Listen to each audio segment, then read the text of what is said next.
Bom dia a todos, aqui participantes. Nós já estamos no ar?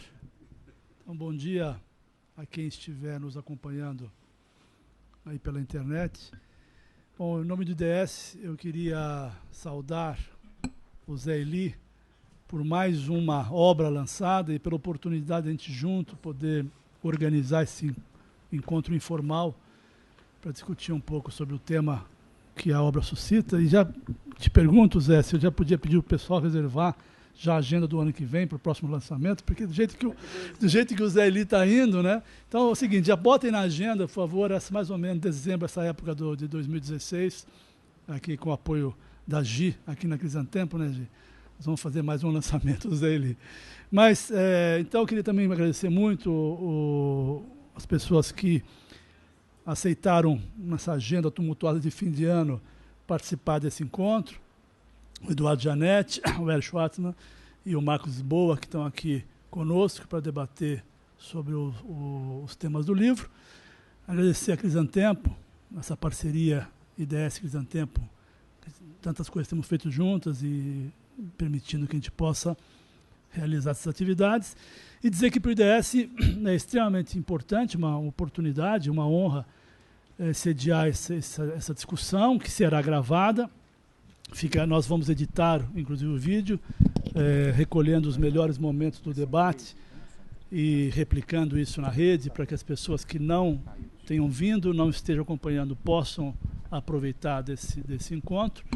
E vamos também depois fazer uma síntese das discussões, também disponibilizar isso através do nosso site e de outros sites relacionados aí conosco. Então,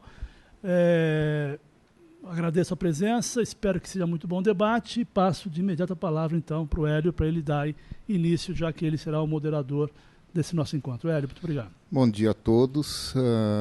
Nós vamos tentar fazer aqui um bate-papo mais informal possível, mas algumas formalidades precisam ser observadas. Então, vou passar a primeira palavra ao Zé Eli, que vai abrir dizendo alguma coisa. Eu só esqueci de avisar que nós estamos circulando uma folha aqui, perguntas, pode ir preparando, o Hélio, ao longo da discussão, vai selecionar para compartilhar com os participantes. Eu não vou usar muito tempo para dar o bom dia e agradecer, principalmente aos 3 colegas que toparam estar aqui hoje. Vou deixar isso para o fim. Eu acho que vai ter tempo de eu fazer todos esses agradecimentos que serão relativamente longos. Acho que o importante é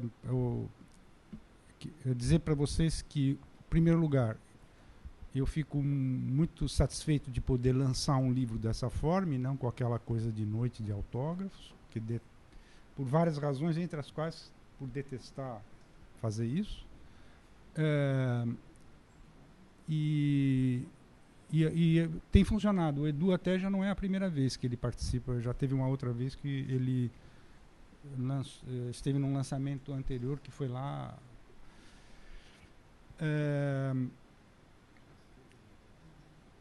E aí, assim, é inevitável. O ideal seria que eu nem precisasse falar, porque eu escrevi o livro, eles leram, então melhor seria não falar. Mas é quase que obrigatório que eu faça uma pequena exposição inicial, que eu espero que seja bem breve, só dizendo mais ou menos do que tem no livro, né? Isso não vai, evidentemente, permitir que eles não se refiram também a uma espécie de apresentação do livro, para eles poderem comentar. Mas, enfim, para vocês terem uma ideia, acho que a primeira pergunta é dizer o seguinte: por que esse livro sobre esse tema? Né? Acho que é a primeira pergunta que surgiria. E tem uma história importante de ter percebido o seguinte: ao longo dos últimos, sei lá, eu acho que diria quase 30 anos, em que essa ideia do desenvolvimento sustentável e a ideia da sustentabilidade, eu não acho que são sinônimos, as duas expressões, foi se legitimando. É claro que isso criou um uso mais... acho que a expressão que acho que o Ricardo Abramovay usou numa resenha que ele já fez do livro, no Valor, criou uma cacofonia. Então, na verdade, é muito comum que, quando você vê a expressão ser usada, desenvolvimento sustentável, por exemplo, muitas vezes dá para perceber no modo em que ela está sendo usada que não é com propriedade. Então, como eu estou refletindo e acompanhando esse debate há muitos anos, achei que estava na hora de escrever um livro que é mais afirmativo do que... Eu já tratei desse assunto em livros anteriores, mas eu era muito menos afirmativo do que nesse. Nesse, de certa forma, há uma tese, vamos dizer, sendo exposta em favor da adoção da expressão desenvolvimento sustentável, sim. E, por exemplo, primeira coisa, não por uma tendência, que já seria diferente, de achar que é melhor falar em sustentabilidade, mas evitar a palavra desenvolvimento, que é uma coisa que muita gente pensa. A gente, se surgir na conversa, a gente pode aprofundar isso. Então, o objetivo principal do livro é expor essa ideia de que é preciso entender o que é o desenvolvimento sustentável. Chegou até a ter, como sustentabilidade é uma palavra só e facilitaria para o título do livro, a gente chegou até a ter um diálogo com a editora, que está aqui, que eu já começo o agradecimento pela editora 34, está aqui o Paulo Malta. Em algum momento a editora falou, será que não seria melhor fazer um título mais curto e pôr para entender a sustentabilidade? E aí eu bati o pé para que ficasse desenvolvimento sustentável. Então, com isso exponho, a minha intenção é essa, é pelo menos propor essa discussão, mesmo que eu possa eventualmente não estar inteiramente certo no que eu estou expondo. Bom, então o livro começa com uma exposição sobre a ideia de desenvolvimento sustentável, como é que ela surgiu, evoluiu, etc. E depois começa a destrinchar, separar o que é desenvolvimento da ideia de sustentabilidade, fazer tanto o histórico de cada ideia, quanto já discutir essas questões. Por exemplo, o capítulo que procura explicar o que é o desenvolvimento, ele tem uma longa exposição sobre um conjunto de autores que são contra o desenvolvimento, a ideia do desenvolvimento, e que são pouco conhecidos no Brasil. Embora exista muito esse pensamento no Brasil, mas em geral são pessoas que nem conhecem esses autores. Eu peguei aquilo que me pareceu ser na literatura internacional os melhores autores que fizeram, que procuraram ir contra a ideia e propor, inclusive, chegou a ter uma corrente que se propõe a ser uma corrente pós-desenvolvimento. Quando você perguntava para eles o que é esse pós-desenvolvimento, eu não sou obrigado a dizer. Se eu estou fazendo a crítica do desenvolvimento, e eu estou falando que tem que ter um pós aí, que não é o desenvolvimento. O que é, eu não sou obrigado a dizer. É assim que eles respondiam. Bom, então eu conto a historinha um pouco dessa, como é que surgiu esse pensamento e como é que ele, de certa forma, eu acho que definhou.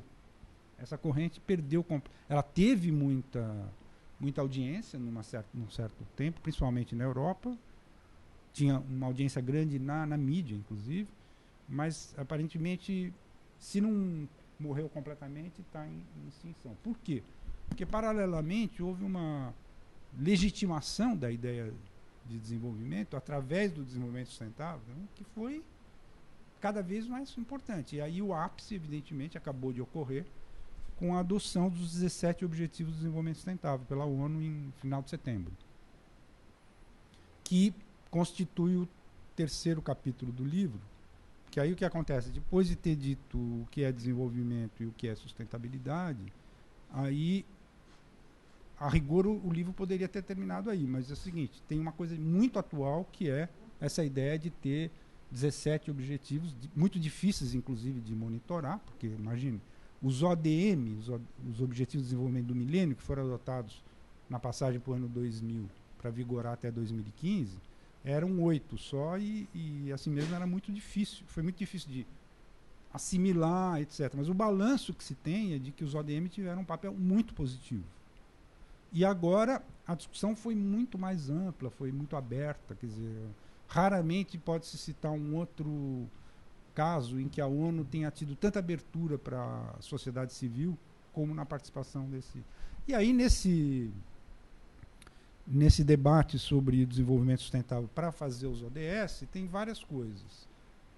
Uma delas é que ele não tem não formulou um alvo abrangente.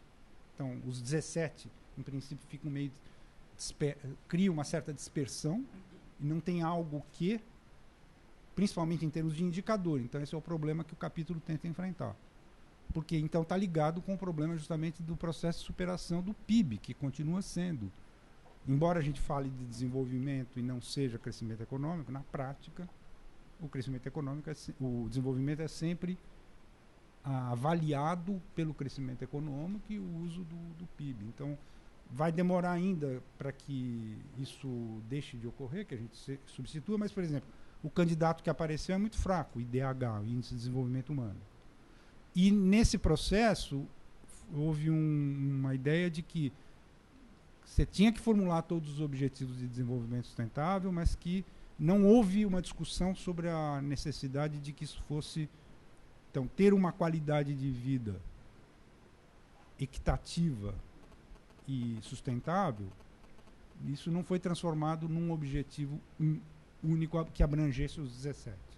Talvez isso venha a acontecer na próxima etapa, que vai ser daqui a 15 anos, mas lá para 2030, quando o processo repetir, provavelmente vai ter que se corrigir uma série de problemas, enfim. Mas aí eu já aproveitei com isso e já falei mais ou menos qual é o conteúdo do capítulo 3º.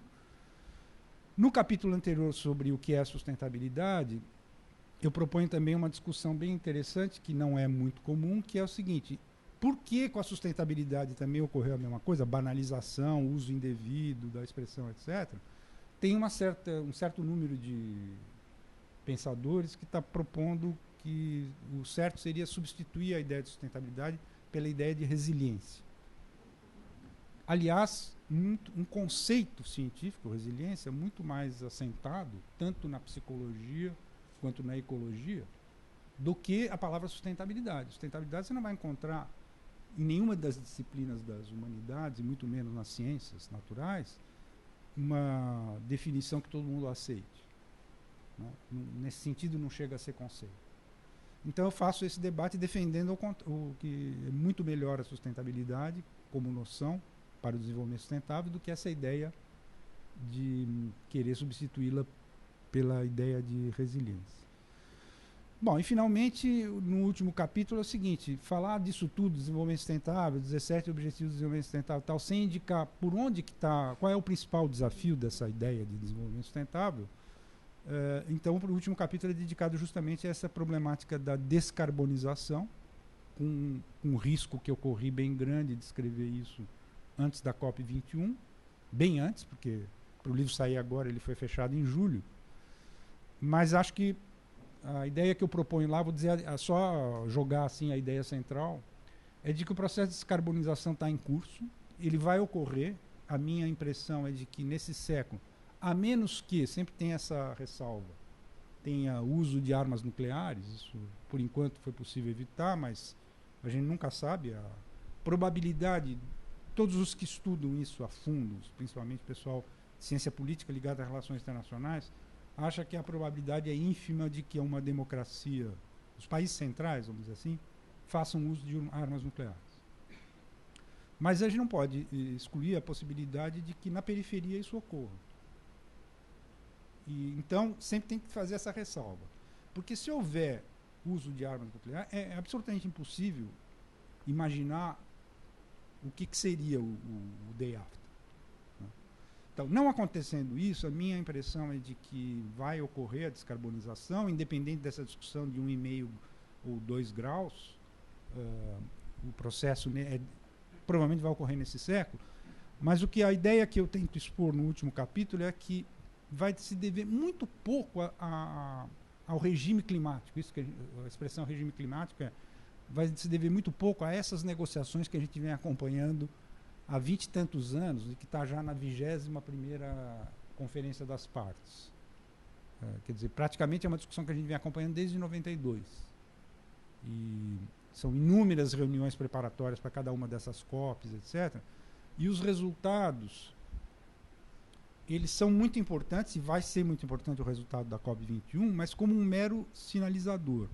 A minha impressão é que a coisa está ocorrendo no âmbito, independentemente quase das negociações, a economia está indo para essa direção e as inovações tecnológicas estão surgindo, porque um dos grandes problemas é que quando se fez a convenção, você não tinha a mínima ideia de quais seriam as inovações tecnológicas que poderiam promover o processo de descarbonização, mas agora elas já estão mais ou menos visíveis. É claro que as avaliações entre os mais otimistas, por exemplo, outro dia eu estava numa conversa em que uma pessoa que entende muito do assunto disse o seguinte, que por volta de 2025, 2030, o motor a combustão já não vai ser mais competitivo, que o motor elétrico vai bater. Então tem essas avaliações, sempre que se faz esse tipo de profecia é sempre muito discutível, mas tudo indica que isso está muito acelerado e o último sintoma disso foi a adesão do sistema financeiro,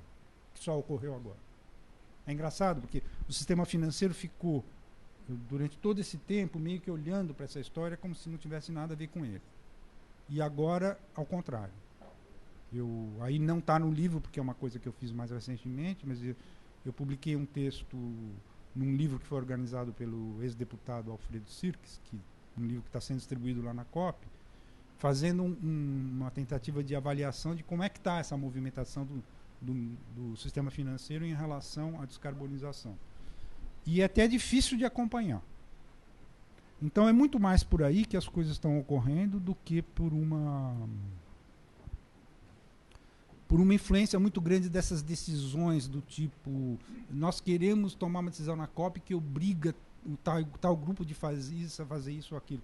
Por exemplo, na questão das finanças, o que está sendo mais debatido lá é quanto que os países ricos deveriam transferir para os países da periferia em termos de recursos públicos. Essa que é a questão de finanças que está sendo debatida. Mas não é por aí que vai resolver o problema. Quer dizer, por mais que hoje, por exemplo, eu li que os Estados Unidos dobrou a oferta deles para o tal fundo verde de descarbonização, mas não tem muita solução imaginando que os países, enfim, Estados Unidos, os países europeus, o Japão, etc., possa tirar do seu orçamento público recursos no volume necessário para o processo de descarbonização. Quer dizer, tem que ser necessariamente pelo setor financeiro privado. Bom, estou sentindo assim que para expor esses 4 capítulos levei muito tempo. Vou dizer que o livro termina formulando algumas dúvidas. Ele não é quer dizer, meio que achando que eu demonstrei a tese de que sim, é muito positivo o ideal do desenvolvimento sustentável, que eu qualifico até como um dos mais nobres ideais que a humanidade já formulou. Por quê? Porque o centro da ideia é de que a atenção que a gente deve dar às futuras gerações é a mesma que a gente tem que dar às atuais. É isso que está no cerne dessa ideia. Aí as dúvidas são sobre a continuidade desse processo. Quer dizer, estou falando que houve um processo de legitimação que foi muito importante e tal, mas há muitas dúvidas sobre como vai acontecer. Por exemplo, há uma ligação muito séria na questão dos direitos humanos e, portanto, com a área jurídica. E a gente não nota, apesar dos 30 anos aí de legitimação, ainda não se nota, primeiro, que de fato tenha se aproximado. Sobre o capítulo de direitos humanos, até uma coisa importante a ser chamada a atenção aqui. O órgão da ONU que cuida disso é muito mais fraco que todos os outros, inclusive que o PNUD ou o PNUMA, o PNUD que cuida do desenvolvimento e o PNUMA que cuida do meio ambiente. E ele, por incrível que pareça, agora ele está sendo presidido pela Arábia Saudita. Que a Arábia Saudita, que realmente talvez seja difícil encontrar um outro exemplo mais chocante em relação a isso, pelo seguinte: uma coisa é o Estado Islâmico, que diz abertamente toda aquela loucura que eles pensam. A Arábia Saudita não, inclusive é aliada dos Estados Unidos, da Europa e tal, mas na verdade financia, faz as mesmas coisas. Acabaram lá de condenar um escritor por uma razão absurda. Quer dizer, as regras do islamismo radical funcionam também na Arábia Saudita e tal. E eles é que estão presidindo o Conselho de Direitos Humanos da ONU. É uma coisa... Isso aconteceu, essa eleição aconteceu depois, senão, evidentemente, eu teria citado isso no livro. Mas, enfim, por isso e por outras razões, também não há sentenças judiciais, muitas sentenças judiciais até agora, sobre o direito, o direito ao desenvolvimento sustentável como um dos direitos humanos, porque ele está assim classificado, já há resoluções da comunidade internacional em relação nesse sentido. Então isso é uma coisa a ser observada, como que vai evoluir essa questão na parte jurídica. A outra questão é sobre a educação, que talvez seja uma coisa mais próxima a nós. Eu tenho muitas dúvidas sobre a possibilidade do sistema educacional incorporar nos seus currículos, na sua prática, etc., essa ideia toda do desenvolvimento sustentável. Eu estou tentando entrar um pouco nesse assunto, aí está aqui o Edson, que é um educador que cuida disso, está fazendo tese sobre esse assunto, Edson Grandisoli. Eu cada vez mais, assim, por exemplo, recentemente eu tive contato com um debate mais sobre o nosso ensino médio e fiquei chocado nas comparações internacionais com o nível das questões muito mais básicas do que essa, que deveriam estar no ensino médio e não estão. Então, até propor, como eu estou tentando fazer, de que o desenvolvimento sustentável seja algo a ser já introduzido no próprio ensino médio e tal, fica parecendo estranho, porque se nossos alunos não estão conseguindo... Bom, no ensino médio tem uma coisa mais... A gente costuma dizer, quando fala de educação no Brasil, de que a educação, nós resolvemos o problema quantitativo e o problema agora é de qualidade da educação. No caso específico do ensino médio, nem o problema quantitativo foi resolvido. Em qualquer comparação internacional, nós temos muito menos jovens da faixa etária que devia estar no ensino médio, de fato, na escola. Então para nem falar da dificuldade com a qualidade do ensino, etc. E para terminar, uma última realmente uma dúvida crucial, porque nós, na verdade, vivemos sob a inércia, o peso de 12 milênios de uma relação com a natureza que não é aquela que, em princípio, será exigida no antropoceno. Então, como é que vai ser esse processo? Do ponto de vista psicossocial mesmo. Porque a impressão que dá é que, até o final do século, inclusive, vão aumentar muito as probabilidades de que a gente precise menos exercer tanta pressão antrópica sobre os ecossistemas. Cada vez mais vão ter ecossistemas que nós vamos poder, de certa forma, a gente vai poder se dar o luxo, vamos dizer, de não agredi-los. Mas será que nós vamos estar psicossocialmente preparados para ter uma relação, por exemplo, para dar uma ideia, de dar o devido valor intrínseco a espécies em extinção, ou coisas do gênero? Essas são dúvidas. Acho muito difícil fazer qualquer tipo de especulação sobre isso, mas enfim, eu termino o livro meio com chamando a atenção para essa dúvida. Hélio, eu falei muito mais, acho que no mínimo umas 4 vezes mais do que eu tinha planejado, então fica aí à vontade. E de preferência, agora eu só falo no fim para fazer os agradecimentos, tá bom? Bom, então vamos passar a palavra ao Eduardo Gianetti aqui. Muito bom dia a todos, é uma alegria participar de um novo lançamento do Zé Eli. Vou falar muito rápido, tentar respeitar Quanto tempo, Hélio? 5 minutos? 5 minutos. E eu acho importante a gente estar junto aqui nessa manhã exatamente para poder conversar, para poder debater, né? Eu li com interesse o livro do Zé Eli, eu acho que ele preenche um espaço com uma clara intenção educacional, pedagógica. É um livro que se propõe realmente a organizar um debate e esclarecer uma série de pontos que ficam muito obscurecidos por essa cacofonia que o Zé Eli falou, que cerca toda a discussão sobre sustentabilidade e desenvolvimento sustentável. Enquanto li o livro, eu me lembrei de uma frase do Thomas Huxley, o biólogo contemporâneo do Darwin, eu acho que poderia servir de epígrafe para o seu livro, de que o destino do conhecimento é começar como heresia e terminar como superstição. Eu acho que todos os conceitos importantes e todas as formulações importantes acabam, de certa maneira, percorrendo esse caminho. E o livro do Zé Eli é a tentativa de manter a heresia enquanto tal e evitar um pouco a entropia, né, das noções fundamentais que estão sendo abordadas no livro. Eu queria destacar 3 qualidades do livro e apontar uma lacuna que eu considero fundamental e que não foi abordada num livro e deveria ter sido. As 3 qualidades são, primeiro, o tom. A questão da mudança climática e do desenvolvimento sustentável costuma ser tratada de uma forma muito emocional, por razões compreensíveis, e os participantes do debate acabam incorrendo em 2 tipos de extremos que o Zé Eli consegue evitar. Existe a polarização entre voluntarismo e fatalismo, os voluntaristas achando que é tudo uma questão de vontade e os fatalistas achando que não há nada a ser feito. E o Zé Eli, eu acho que encontra um caminho bem razoável, bem sóbrio, evitando esses 2 extremos. E ele também evita uma coisa que me chama muita atenção nessa literatura, que é um outro par de extremos, que é a separação entre negacionistas, que evidentemente não é o caso, inclusive ele discute isso no final do livro, mas o outro extremo no qual as pessoas que se preocupam com esse assunto muitas vezes acabam incorrendo, que é o catastrofismo. Aqui mesmo no Brasil, vários títulos importantes recentes, eu acho que claramente vão longe demais em adotar um tom de catastrofismo e de desastre iminente e quase que inevitável diante do desafio que está colocado para a humanidade na questão da mudança climática.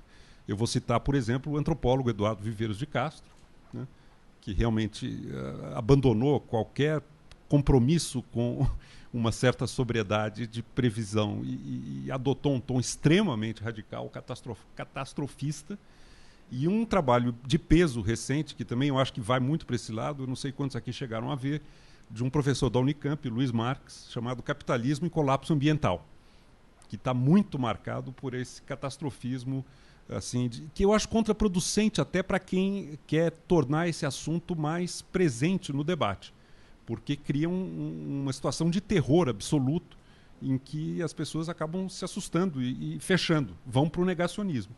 O catastrofismo, de certa maneira, alimenta o negacionismo, né? Eu acho que é muito bom o tom que você adota, Zeli. É um tom que evita todas essas armadilhas que estão colocadas. O segundo mérito, a segunda qualidade que eu queria destacar é a terminologia. Você tem um cuidado muito, muito útil, muito bem-vindo com o uso correto de termos que acabam sendo abusados. O Wittgenstein dizia que a filosofia é uma batalha contra o enfeitiçamento da nossa inteligência pela linguagem. E você exercita isso ao longo do livro. Você desmistifica termos, mostra usos incorretos, é um cuidado permanente com a precisão terminológica. Eu acho muito bem-vinda num campo tão minado quanto é esse que você está trabalhando. A terceira coisa que eu gostei no livro foi o que você mencionou na sua apresentação e que está muito bem realizado aqui, o cuidado com a reconstrução das genealogias de pensamento e de discurso institucional. É realmente uma pesquisa que você faz há um bom tempo, e mapeando e registrando e mostrando passo a passo como é que nas diferentes instâncias da ONU, do discurso público e do próprio pensamento, os conceitos foram adquirindo as características que hoje tem. Então, acho que é uma contribuição relevante de pesquisa realmente que está no livro. O que me chamou a atenção agora do lado de uma ausência que eu acho que você deveria ter sido mais cuidadoso e deveria ter, de certa maneira, elaborado e dado mais atenção. Não há no livro o que eu considero a questão mais importante do ponto de vista de teoria econômica no que diz respeito à questão de desenvolvimento sustentável. E o que é isso? É a falha capital do sistema de preços no que diz respeito ao metabolismo entre sociedade e natureza. O sistema de preços ele tem méritos e qualidades surpreendentes, notáveis de eficiência alocativa, mas ele mostrou uma omissão, e ele é extremamente omisso, na sinalização do impacto ambiental cumulativo das nossas escolhas como consumidores e produtores. Um livro como esse precisaria ter entrado em muito mais análise sobre o que há de errado no sistema de preços e que, de certa maneira, nos trouxe para uma encrenca dessa ordem de magnitude, como se tornou a mudança climática. Vou ser mais específico. Sistema de preço. Você compra uma passagem aérea. Tá? Por que o preço da passagem é o que é? É um encontro de duas forças. É o custo de produção do serviço e é o desejo que os viajantes têm de obter e pagar por isso. né, a força, a intensidade dessa demanda. Então, ao comprar a passagem aérea, você paga o combustível, você paga a depreciação do equipamento, você paga o retorno do capital da empresa aérea, você paga a infraestrutura que você está usando. Está tudo lá, é parte do custo de produção. Você não paga absolutamente nada pelo impacto ambiental dessa extravagância enorme, que é pegar um avião e cruzar o Atlântico. O CO2 emitido durante o trajeto, que é muito elevado, não entra no sistema de preços, embora seja um custo muito real para esta e para as próximas gerações. A mesma coisa em relação à empresa aérea. Ao adquirir ou fazer o leasing do equipamento, ela paga o custo da sua produção, mas ela não paga todo o impacto ambiental envolvido na manufatura desse equipamento. Um produtor de energia elétrica, ao comparar diversos investimentos alternativos, na ponta do lápis, uma termoelétrica a carvão continua mais barata do que uma usina nuclear, ou uma usina solar ou uma usina eólica. Mas o jogo não é limpo, porque o custo ambiental de você fazer uma termoelétrica a carvão não está embutido no preço do quilowatt-hora gerado. Então, eu acho que realmente, se nós não corrigirmos essa mega deficiência do sistema de preços, que distorce toda a nossa relação com a natureza e com o meio ambiente, na produção e no consumo, se nós não corrigirmos essa cegueira do sistema de preços, nós vamos, eventualmente, se esse problema continuar se agravando, sacrificar muito da nossa liberdade, porque medidas autoritárias e de cerceamento à liberdade humana se tornarão inevitáveis para conter um problema que escapa do controle. Eu realmente senti falta no seu livro de entrar nesse assunto, porque ele é muito central para um entendimento do que há de errado no modo como nós estamos vivendo e metabolizando recursos naturais de um lado e emissão de resultados não intencionais na produção e no consumo de outro. Basicamente, esses são os comentários gerais. Tem 1 milhão de pequenos comentários, mas a gente volta no debate. Obrigado. Você quer? Não. Então vamos passar para o Marcos. Bom dia a todos. Em primeiro lugar, é um prazer estar aqui com vocês. Prazer agradecer a Zé Eli pelo convite, para ler o livro, para estar aqui no debate. Hélio, amigo de já há algum tempo. Né? Hélio consegue ter aquela coluna a mais curta, densa que tem. Né? Tenho admiração imensa pela capacidade dele.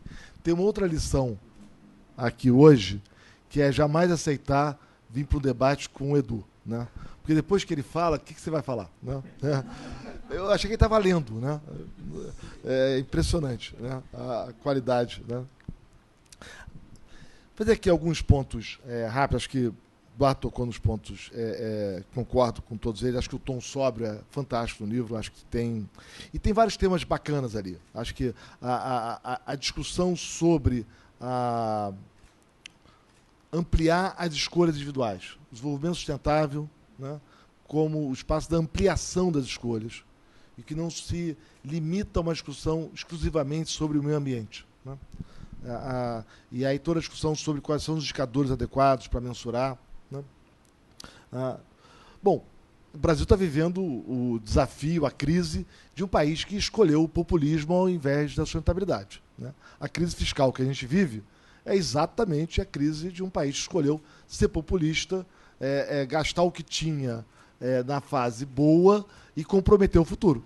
Né? Então, acho que não tem maior contra-exemplo do desenvolvimento sustentável do que as escolhas que o país fez nos últimos anos. Deixa eu enfatizar 2 pontos sobre o livro, que eu acho que um a favor e um reforçando o ponto de Eduardo. O a favor o debate público hoje do Brasil está carente de tolerância e da abertura ao debate profundo sobre evidências. É impressionante como o debate se tornou polarizado do contra ou a favor. Ou você concorda com a ideia, ou você discorda da ideia, e vira uma guerra religiosa. Né? Eu sou de uma geração que achou que o tempo das paixões, das guerras religiosas, tinha passado. O mundo ia ser mais razoável, a gente ia discutir sobre ideias, sobre dados, Íamos discutir sobre a evidência disponível e quais os melhores caminhos. Pois é, a minha geração estava completamente errada. Né? A gente descobre hoje, com o renascimento da religião mais aguerrida, mais intolerante, nas suas diversas formas. Seja na forma da religião propriamente dita, seja em temas como do meio ambiente, da política, né, em que o desafio do debate não é entender os temas, discutir as evidências, mas é derrotar o outro. Né. É um retrocesso impensável. O tema da tolerância é tão importante quanto o tema da liberdade. E acho que o livro ele tem esse mérito de trazer um debate sereno, de trazer o outro lado, de ouvir as diversas versões, de ponderar. E certamente contribui imensamente para o debate atual. Indo na linha de Eduardo, mas provocando o Zé Eli, eu acho que talvez mais um livro. Né? Quem sabe a gente não pode estar aqui daqui a um ano e aí discutir mais as evidências. Né? Quais são as evidências? Quais são os dados? Quanto de fato tem de dado disponível sobre o impacto das atividades humanas sobre o meio ambiente? Como enfrentar o problema? Quanto que é nosso, quanto é do ciclo da natureza? O que nós podemos fazer? Como garantir, como beneficiar as gerações futuras?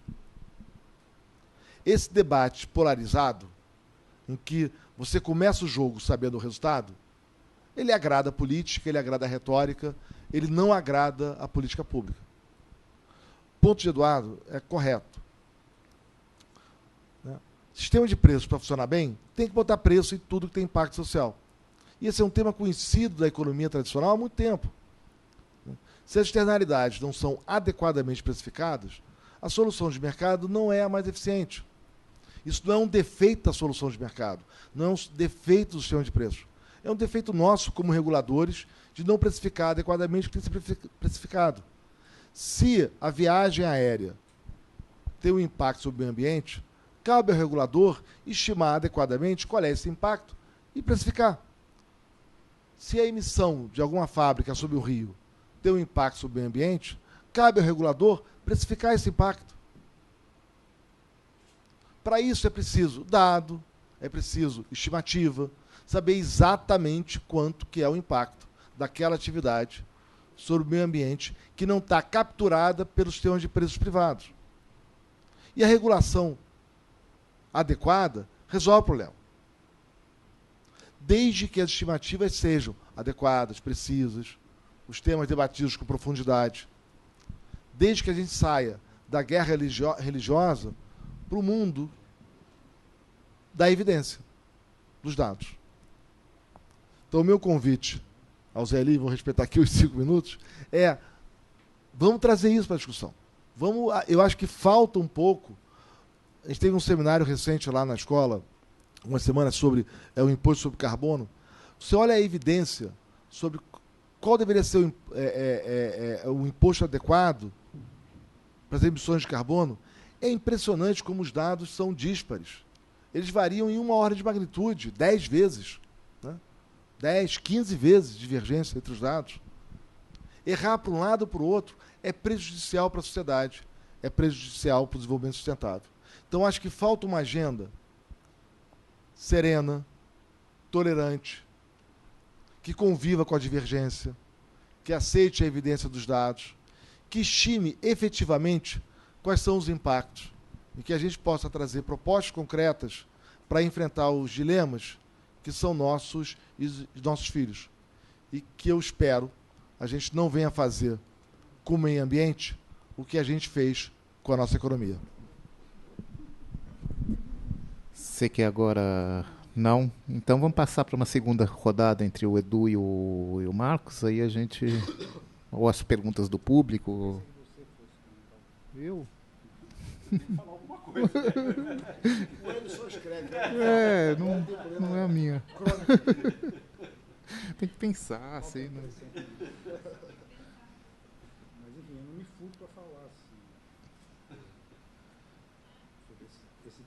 Acho que tem duas. Foi convergente. Acho que algumas palavras. Das grandes vantagens de você convidar pessoas que você admira pela inteligência, pela cultura, etc., para comentar o livro é eles apontarem isso que foi apontado aqui. Eu vou levar um certo tempo, provavelmente, para avaliar até que ponto isso foi um grande defeito do livro, mas com certeza é um tema... Assim, a minha surpresa, de certa forma, Edu, é que assim, é a impressão de que o livro deve ter suposto que isso está claro. Em várias passagens, provavelmente, eu simplesmente estou supondo que essa ideia de que o sistema de preços deveria... Então, eu acho que a discussão maior é por que isso não está ocorrendo. Que é isso que eu proponho aqui. Então, eu queria propor para você, usando justamente esse exemplo muito bem escolhido da passagem aérea. Já houve muita movimentação em relação à ideia de precificar, né? E em grande parte partiu de algumas companhias. A grande dificuldade é que não pode ser unilateral, porque já aconteceu, inclusive, por exemplo, eu acho que foi no caso da Inglaterra. O Reino... Você quer? Só para dar um exemplo. A British Airways, a certa altura, como estava todo mundo preocupado com mudança climática, ela introduziu uma opção para os clientes de bilhetes aéreos de pagar um adicional correspondente à neutralização da emissão de carbono no trajeto. Achando que, como a preocupação é tão ampla, as pessoas iam voluntariamente pôr a mão no bolso e pagar o adicional. Sabe qual foi a adesão? 3% dos passageiros. Já é muito, né? É aquela história do Santo Agostinho. Dai-me, Senhor, a castidade e a virtude, mas não já. Mas quanto aumentava no valor da passagem? Não era uma exorbitância. Não era uma exorbitância. Não é caro. Agora, eu acho que aí a falha do Agora, regulador... realmente, se não mudar, tem que embutir no preço. Eu estava consultando, aliás, eu queria até confirmar isso aqui. Uma travessia de Atlântico emite mais CO2 do que um indiano durante um ano no meio rural. E isso passa batido. Tem que mudar. É um absurdo. Então, realmente, não vai ser voluntário isso aí. Mas eu não estava me referindo aos exemplos em que isso foi... Outras empresas, inclusive aqui no Brasil, houve tentativas também de fazer isso, né? Da pessoa fazer opcional. Não, estava me referindo ao fato de que, por exemplo, no caso da União Europeia, houve uma tentativa de regular. E aí não seria pegar o exemplo da British e dizer... Não, é o seguinte, as empresas europeias acham que tem que fazer um acordo de quanto que seria. A oposição, na ocasião, principalmente da China, eu acho, foi tão séria. E aí é difícil regular pelo seguinte, os voos internacionais vão usar os aeroportos europeus. Quer dizer, como é que é possível você imaginar que uma parte das empresas, aquelas que têm sede na Europa, comecem a... Então, é realmente um caso que vai acabar sendo resolvido de uma forma ou de outra em algum momento, mas que me parece de extrema dificuldade no sentido de encontrar a possibilidade de regulação.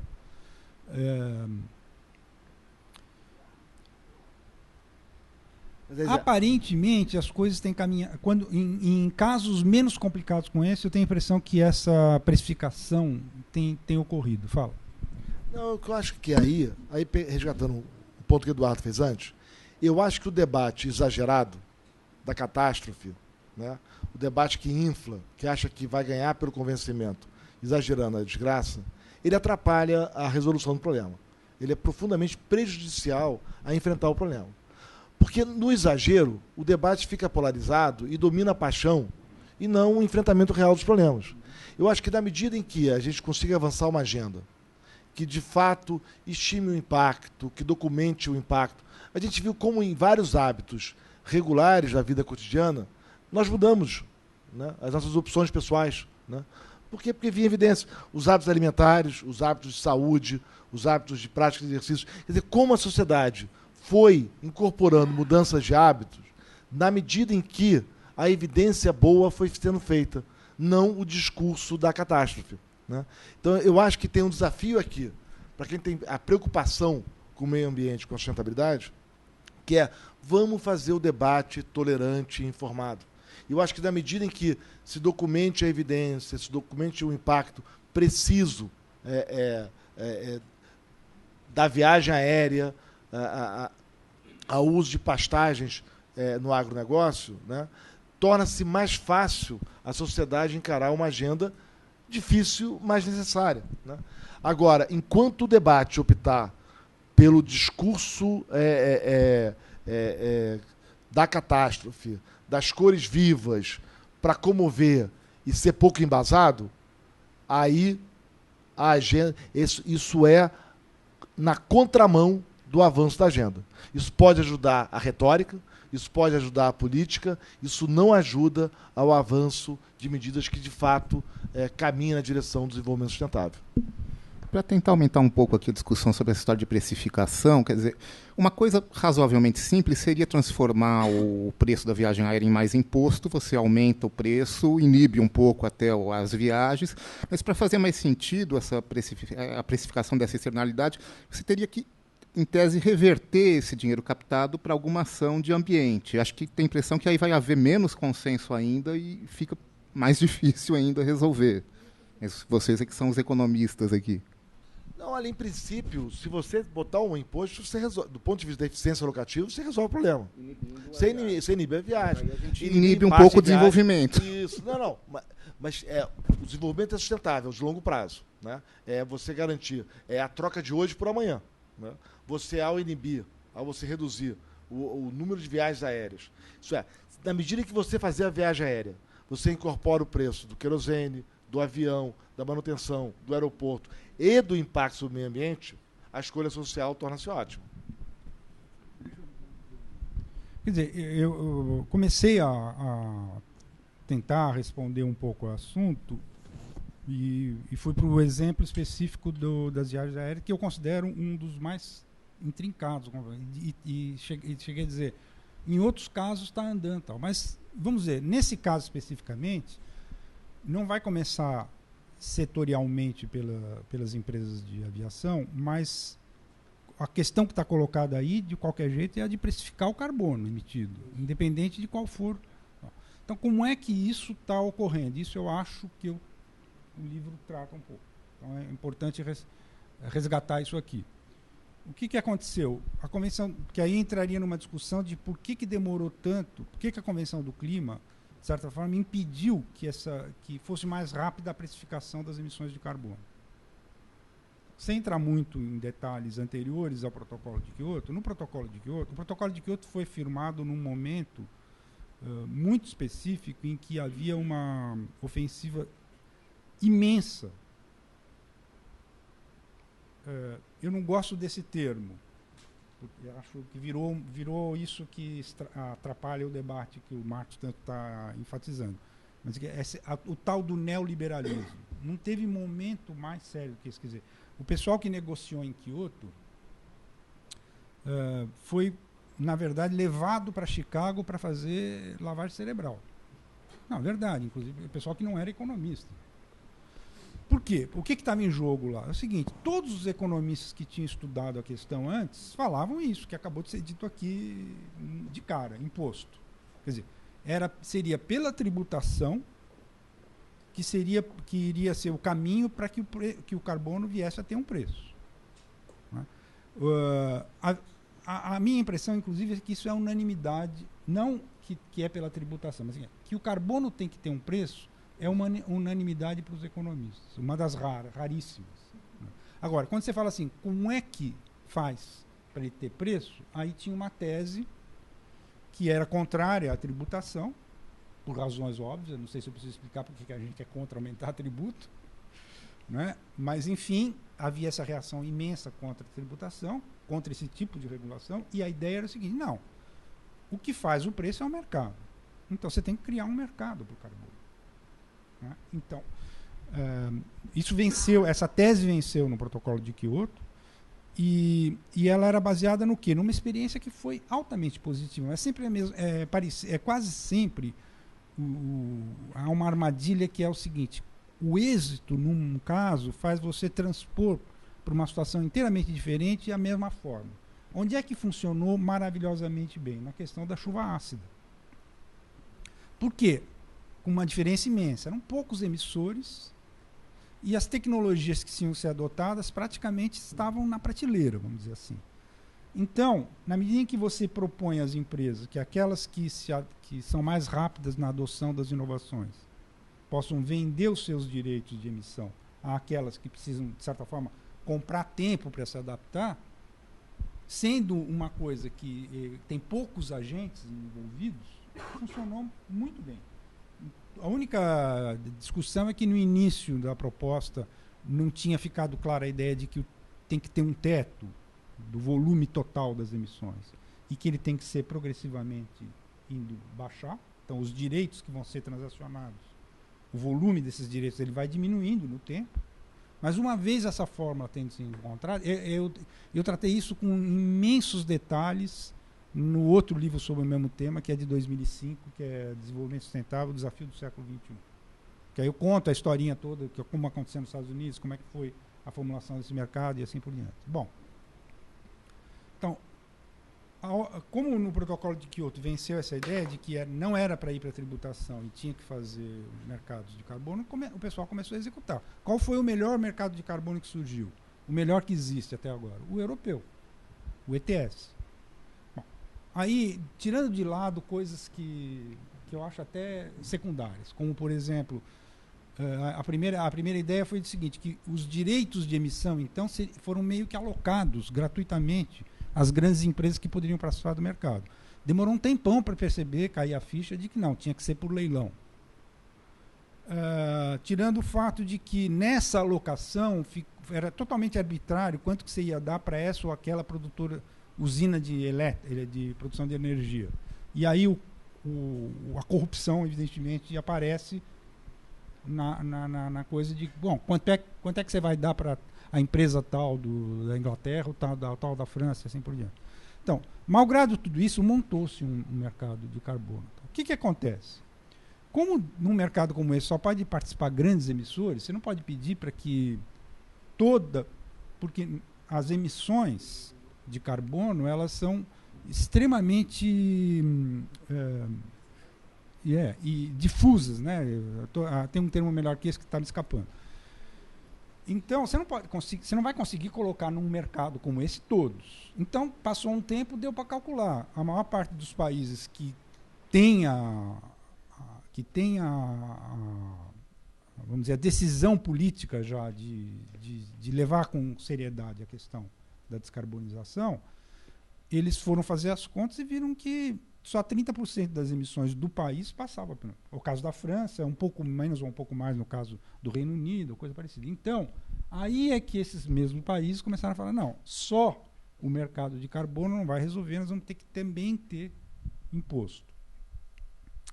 Para resumir, nesse processo todo, a situação atual é a seguinte, tem 40 países que têm precificação do carbono por um mecanismo, pelo outro, pelos dois juntos, e mais umas 20 entidades subnacionais, digamos assim, que é o quê? Prefeituras, etc. As cidades estão tomando uma dianteira nesse processo em relação a essa difícil negociação entre 196 nações. A articulação das cidades está indo cada vez mais. E a COP21 é muito importante nesse sentido, porque ela marca uma mudança da própria metodologia que vai permitir que essa governança mais descentralizada, representando pelas cidades e tal, ganhe mais espaço, que até agora não teve. Na convenção não se previa nada desse tipo. Era sempre decisões sobre as nações. Bom, então, olhando para esses 20 países, esses 40 países e essas 20 outras jurisdições, o que você vê é o seguinte, que hoje em dia o preço do carbono varia entre, vamos ver se a minha memória não me trai agora, mas é alguma coisa como R$4 no México ou na Polônia e 500 na Suécia. A discussão, portanto, passa a ser a seguinte, nós vamos esperar, vai ser possível esperar que esse mecanismo constituído pelos mercados de carbono no estilo europeu, porque, por exemplo, está começando na China. A China está anunciando que o ano que vem vai ter um imenso mercado de carbono na China. Vai começar. Então, o Banco Mundial, por exemplo, tem muito essa visão, que a questão está em que a combinação entre mercado de carbono e taxas carbono se generalize, que deixe de ser só 40 países e 20 e poucas cidades, coisa parecida, e que vá se generalizando, a discussão é saber se não haveria algo que pudesse acelerar esse processo. É isso que eu estava fazendo referência quando insisti na questão do mercado financeiro e no setor privado do mercado financeiro. Existe uma proposta que eu tratei recentemente no Valor, principalmente de economistas franceses, uma coisa que está sendo chamada de precificação positiva. Percebendo a dificuldade, por exemplo, porque mesmo no caso deles, por exemplo, primeiro que na França foi uma novela para adotar uma taxa de carbono, né? 2 vezes o parlamento chegou a aprovar e o Conselho Constitucional considerou inconstitucional a taxa de carbono. Então só na 3ª vez é que acabou passando. Mas aí tem sempre aquela coisa, quanto? Qual que é a taxa? Quem paga? Então, é suficientemente eficiente, etc. Então, o que está sendo proposto é o seguinte, é que seria possível que você criasse ativos de carbono. Seria uma iniciativa aí, na verdade, que não passa por nada da COP21, isso teria que ser um acordo entre bancos centrais, provavelmente no próprio FMI, mas a ideia era criar um ativo financeiro atrativo que fosse respaldado em certificação de carbono, como já existe para o MDL e tal, que estão propondo agora que haja um MDL linha, um MDL plus. Né? O MDL é um mecanismo de desenvolvimento limpo, que já existe. Então já existe uma certa experiência com essa ideia de certificação. E que isso tivesse algum tipo de garantia, essa é a dificuldade maior da proposta, eu acho, que a garantia fosse dos governos. Então, até onde eu pude examinar essa ideia e tal, e ver quais são as chances de que ela venha a pegar, o que parece estar acontecendo é o seguinte: primeiro, não existe consenso sobre se esses projetos de descarbonização que seriam favorecidos por um ativo desse tipo, transacionado no mercado financeiro, se eles de fato existem. Porque a questão, muitos dos os grandes investidores, isso seria... A ideia é a seguinte: esses trilhões que estão aí circulando e que em grande parte são dos fundos de investimento, dos grandes fundos de investimento, principalmente fundos de pensão, etc., eles viriam para a descarbonização como? Então, uma das queixas dos fundos de investimento é que nem sempre que se apresenta um projeto é fácil você calcular o risco. Eu não estou falando do risco climático, do risco do projeto. Calcular em termos de saber se um gestor de um fundo de pensão ele estaria ou não respaldado de comprar esses papéis, porque ele não consegue calcular o risco. Então, esse é um pouco, vamos dizer, o estado atual da discussão. Existe uma proposta, que me parece interessante, de criar um terceiro mecanismo que levaria à precificação, sem passar pelas dores de parto de uma taxa carbono, mas ele está esbarrando numa questão de... Por exemplo, aparentemente, pela proposta que eles fazem, isso seria uma grande saída para tirar a economia da zona do euro de uma estagnação, praticamente. Ela está praticamente estagnada. A taxa os investimentos na zona do euro caíram nos últimos...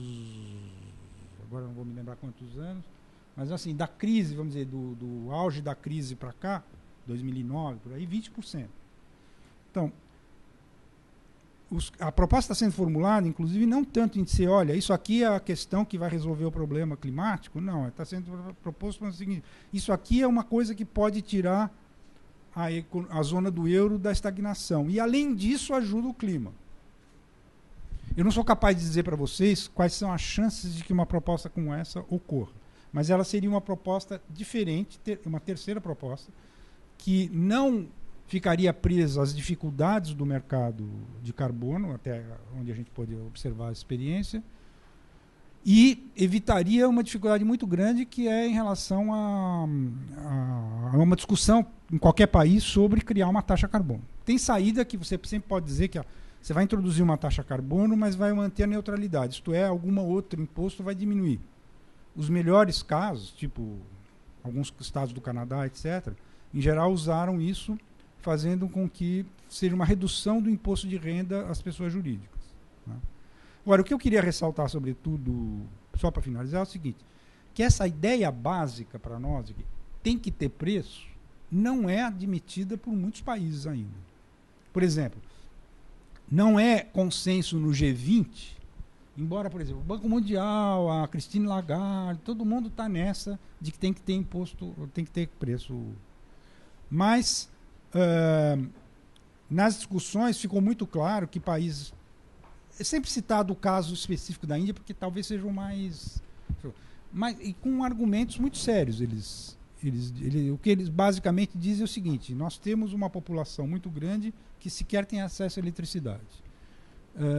Tudo bem, vocês querem que seja com renováveis? Tá bom, me explica como que faz, porque, como você citou, se ainda é mais barato fazer com carvão, eu não vou fazer essa troca, a menos que vocês me expliquem como é que eu posso fazer para resolver o mesmo problema com...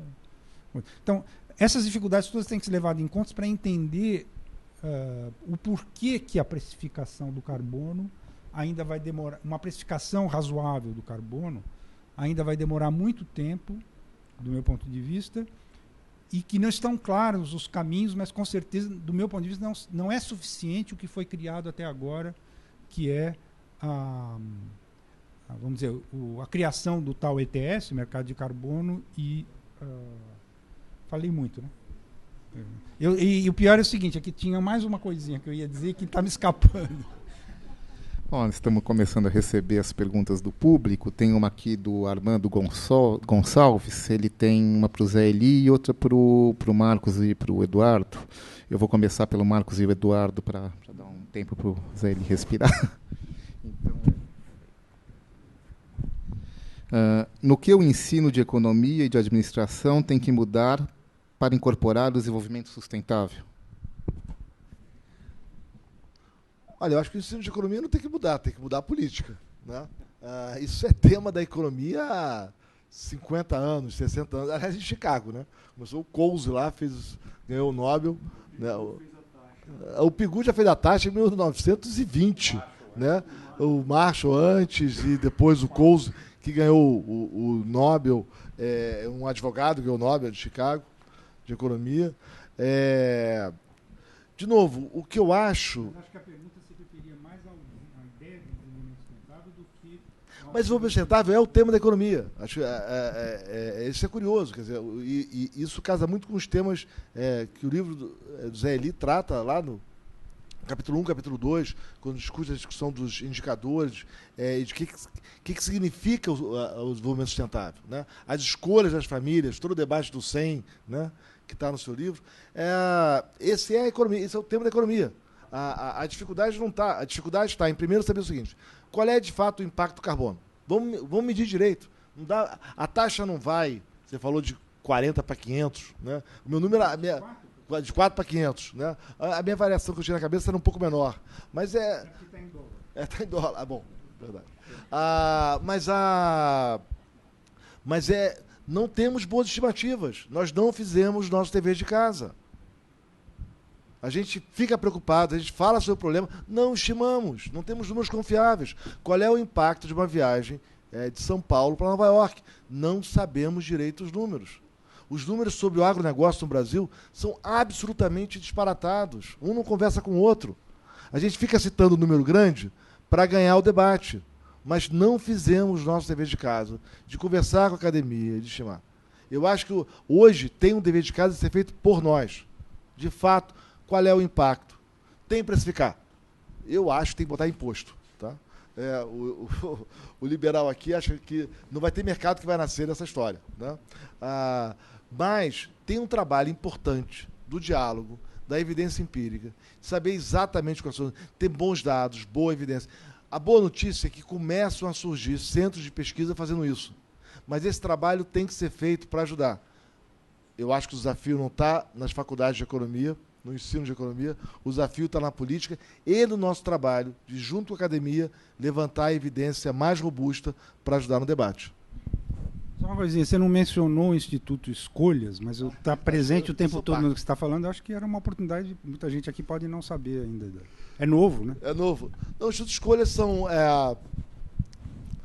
enfim, eu sou parte, então é difícil falar. Mas Enfim, tudo isso que você falou é a missão. É a missão. O Instituto Escolhas é um conjunto de amigos, né, com quem eu tenho discussões acaloradas, né, sobre vários temas.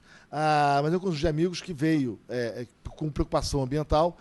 E esse instituto, eu faço parte do conselho, e o objetivo é exatamente trazer para o debate a melhor evidência.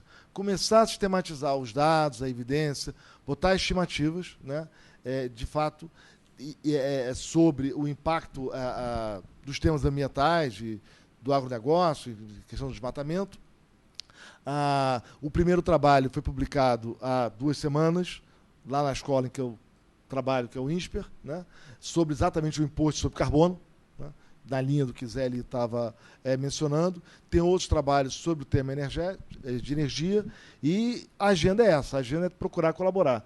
Mas não só o Instituto Escolhas tem isso, em parceria com o INSPER, mas também a PUC do Rio de Janeiro tem um departamento ótimo, tem um centro ótimo de estudo sobre o meio ambiente, o Juliano Assunção, que é um pesquisador de mão cheia.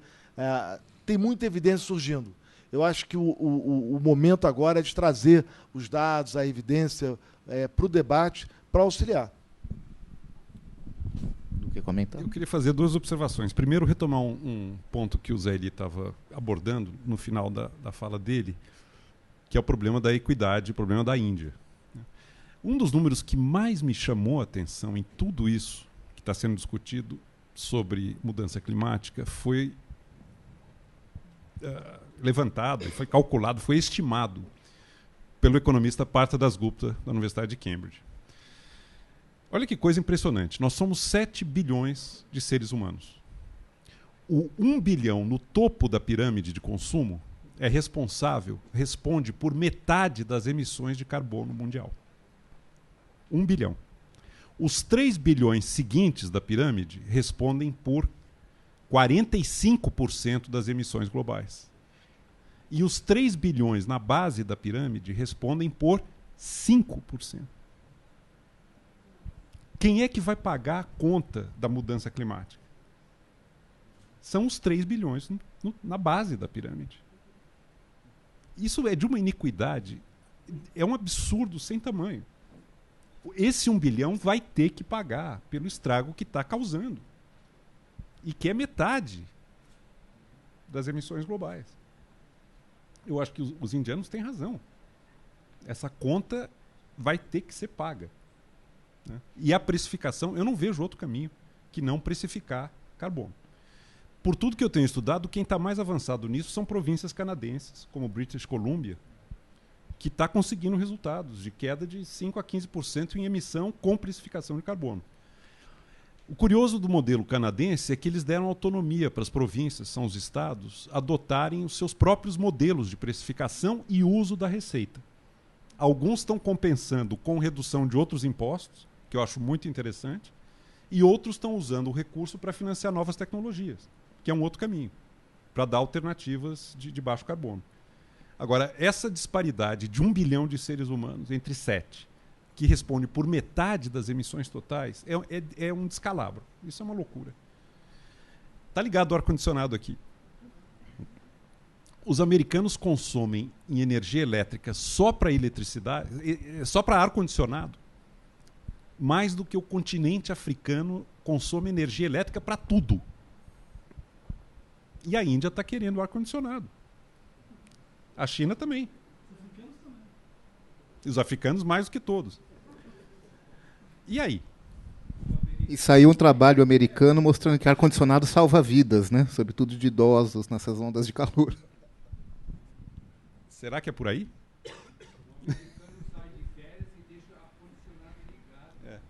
É o paradoxo de Jevons, que aliás o Eli trata no livro.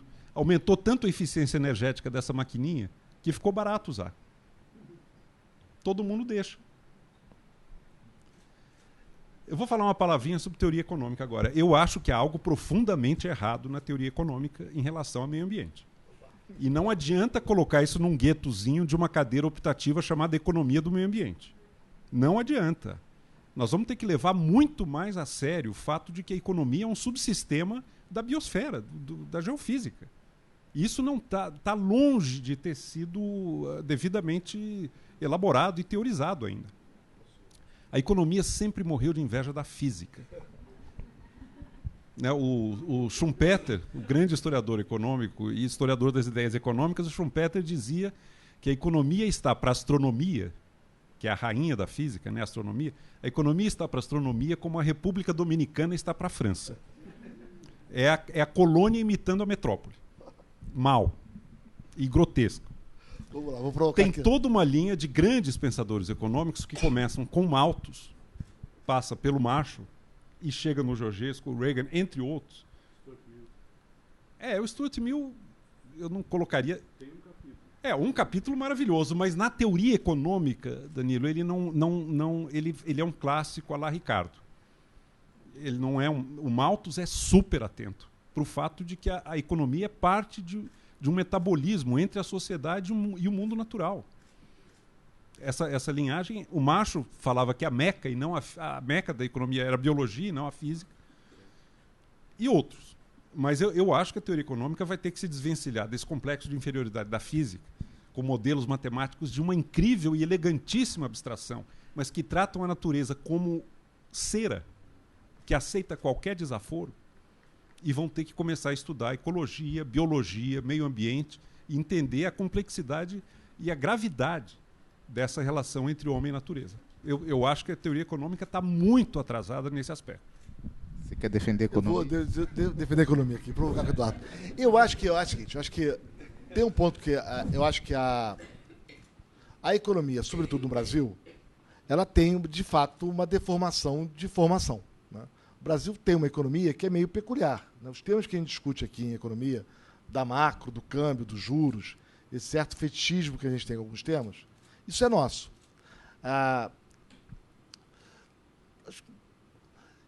Eu acho que a microeconomia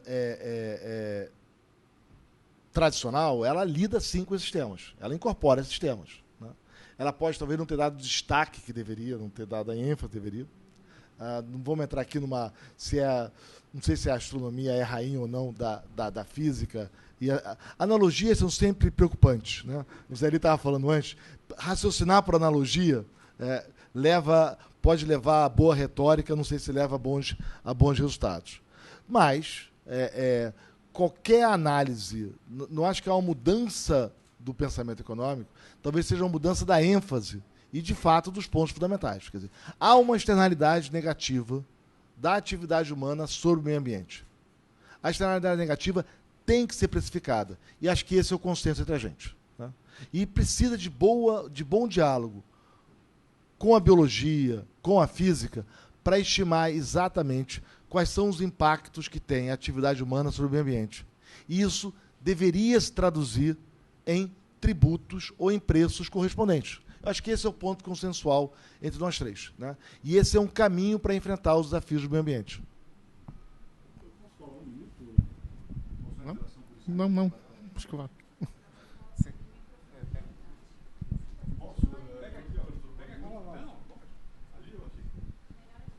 Estou me sentindo obrigado. Danilo Gliori, professor de Economia do Meio Ambiente. Aprendi Economia do Meio Ambiente com Zé Eli e Eduardo Gianetti há 20 anos atrás. Eu acho o seguinte, eu acho que tem que falar algumas coisas. Primeiro tem uma contribuição do lançamento do livro, eu vou defender a economia também, de envolver economistas para discutir o trabalho de desenvolvimento sustentável. Como o Gianetti estava começando a delinear, quer dizer, são temas que fazem parte de grandes trabalhos de economistas há muito tempo. Acho que o problema é pouco economista participando do debate. Vale isso para meio ambiente, vale isso para a economia das cidades. Quando você faz fórum para discutir regulação, não tem muito pouco economista. O curso de optativa de economia do meio ambiente, né, que pode ser insuficiente, ele é raro no Brasil. Ele é muito raro. Eu fiquei 4 anos fora da academia. Quando eu saí da academia, eu deixei de dar esse curso, ninguém me deu continuou dando esse curso. Quando eu voltei, estou retomando o curso na USP. Quanto tempo tem um curso de economia do meio ambiente no INSPER, Marcos? Na graduação. Mais que isso, quem opta? Quais os alunos de economia que optam por fazer esse curso? E eu não vou ficar aqui me estendendo, mas eu acho que tem muita coisa a avançar na relação entre economia e meio ambiente, mas tem muita coisa já feita. E na questão de precificação e estimativas, tem 50 anos, 60 anos de trabalhos desenvolvendo métodos de valoração dos chamados bens sem mercado. Por que a gente não tem preço para tudo que a gente quer? Porque é difícil ter essa estimativa, Marcos. Não é falta de lição de casa. É muito difícil botar preço nessas coisas. Deixa eu só completar um ponto aqui. Eu acho que ter economia no meio ambiente é um equívoco, né? Isso tem que estar no curso de micro. É isso. Mas eles falam. Eu acho que a deficiência da nossa formação é que isso não tem que ser uma cadeira adicional. Isso não tem que ser um tema adicional, né? A boa formação em microeconomia, que é a base do pensamento econômico, tem que incorporar a economia quando o mercado funciona é fácil, né? A economia quando o mercado funciona, tem mercados completos, está tudo precificado, essa é fácil. Isso tem que ter um pedaço. O grande projeto da economia, o grande desafio da formação de economista é exatamente quando os mercados não funcionam. Quando tem bens, tem externalidades, quando tem impactos não mensurados, Marcos, quando tem certeza. Essa palavra externalidades a gente vai ter que rever. Fala aí, por quê? Porque ela não é uma externalidade. Isso é uma coisa essencial do mundo contemporâneo e é a principal agenda da humanidade no século XXI. O economista chamar isso de uma externalidade, eu acho de uma infelicidade terminológica radical. A própria terminologia já trai uma arrogância. Como externalidade? É o ar que nós estamos respirando, cara. Essencialidade. Não, isso isso é talvez a coisa mais importante da humanidade no século XXI. Nós vamos ter que rever. Essa terminologia, ela já trai o que há de errado com a nossa disciplina. Eduardo, eu deixo as palavras com você. Você é melhor de palavras do que eu. Agora, assim, por que o economista usa o termo externalidade? Assim, o termo é mais simples, tá? É porque o que não está nas relações de mercado. É o impacto da ação humana que não é capturado pela ação de mercado. O termo infeliz, Eduardo é muito melhor de palavras do que eu. Arruma o termo. Agora, é claro que isso é essencial. Esse termo é essencial, né? E concordo, tem bons trabalhos sobre isso. Vamos divulgá-los, vamos arrumar os dados. Agora, deixa eu fazer um ponto atrás, né? Eduardo acerta as palavras, né? Agora, é preciso sair, eu acho, de fato, desse debate polarizado que a gente está vivendo. É preciso trazer a divergência para dentro de casa. É preciso trazer os fatos para o debate. Por isso que eu acho que o tom do livro Zé Eli, e isso, estamos aqui juntos, todos discutindo, e não só economistas, trazer físicos, trazer biólogos. Agora, não demonizar quem pensa diferente. Eu acho que o tom apaixonado do debate tem atrapalhado ao invés de ter ajudado, né? Por isso que trabalhos como esse aí, eu reitero o convite. Vamos ano que vem ter um novo livro, né? Um novo livro, trazendo as evidências. Olha, quanto é que está, como é que pode ser uma boa tributação, o que seria a melhor estimativa possível, com os trabalhos já disponíveis, para uma tributação de carbono no Brasil. Vamos aprofundar esse debate. Esse debate vai ser útil para a gente enfrentar os desafios que temos. Olha, tem o professor Bolonha e o Capobianco querendo falar, mas o Zé Eli quer Não, eu quero só fazer uma pequena observação sobre esse diálogo que acabou ocorrendo aqui, que eu acho que são duas coisas diferentes. Uma é a ideia que o Edu puxou quando ele disse que a economia é um subsistema de um sistema muito maior, e que isso a teoria econômica nunca levou em conta, ou muito poucos autores, e há pouco tempo, e assim por diante.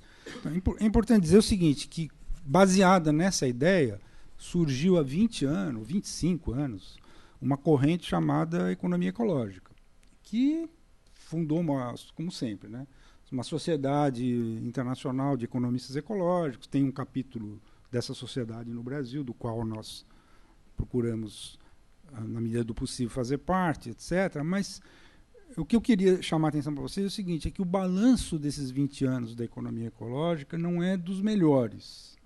Quer dizer, a teoria por esse lado não conseguiu... E a economia ecológica acabou sendo tragada por estudos de microeconomia, sim, concordo, que se referem a isso. Bom, concordo também que não é para chamar de externalidades, mas com o nome que a gente desse a isso, quer dizer, o problema continua o mesmo, que é o exemplo que você usou. Quer dizer, é muito mais possível você fazer trabalhos hoje de de relevância, etc., que simplesmente procurem aprimorar os métodos de se chegar a uma precificação, para evitar a palavra externalidades, do que você colocar em questão essa quase premissa do pensamento econômico, tal, da história do pensamento econômico, tal, que é de outro, que tem uma ambição muito maior, não sei o quê. Quer dizer, só queria dizer o seguinte, que não é uma discussão nova e vocês não estão falando das mesmas coisas, vocês estão falando, de certa forma, de coisas diferentes. Eu insisto, a corrente da economia ecológica, de certa forma, por não ter conseguido avançar muito na direção de uma nova epistemologia, etc., foi tragada pelos estudos. Então, a revista dessa corrente, ela é muito mais dominada por estudos de precificação, que não significam um instrumental muito diferente daquele que qualquer curso de microeconomia deveria normalmente dar. Se concorda, né, Danilo? Tem tempo, nosso bem escasso também. Então, quando fala de até micro, isso, micro 5. Sei. Tá, mas eu quero dizer, não há questões que fujam tanto. Aí o que você está colocando é um problema do seguinte: em quantas vezes você vai dar a micro? E, portanto, qual o espaço que isso teria? Mas o que eu quero dizer é o seguinte: do ponto de vista cognitivo, não há nada de muito novo para fazer esse tipo de estudo. Enquanto que o desafio colocado em dizer não, nós temos que reencarar a macroeconomia, porque a macroeconomia é um subsistema do sistema. Isso aí é uma coisa que não evoluiu. O desafio que surgiu há 25 anos atrás com a fundação dessa corrente, em princípio, ela continua um gueto. É isso que eu... É um problema com o qual eu estou procurando... Enfim, eu estou querendo investir nesse assunto agora, a partir de agora. Eu vou deixar para responder essa pergunta da Virgínia em seguida, porque quem manda aqui é o Hélio, tá bom? O professor Bolonha queria falar, o Capobianco também.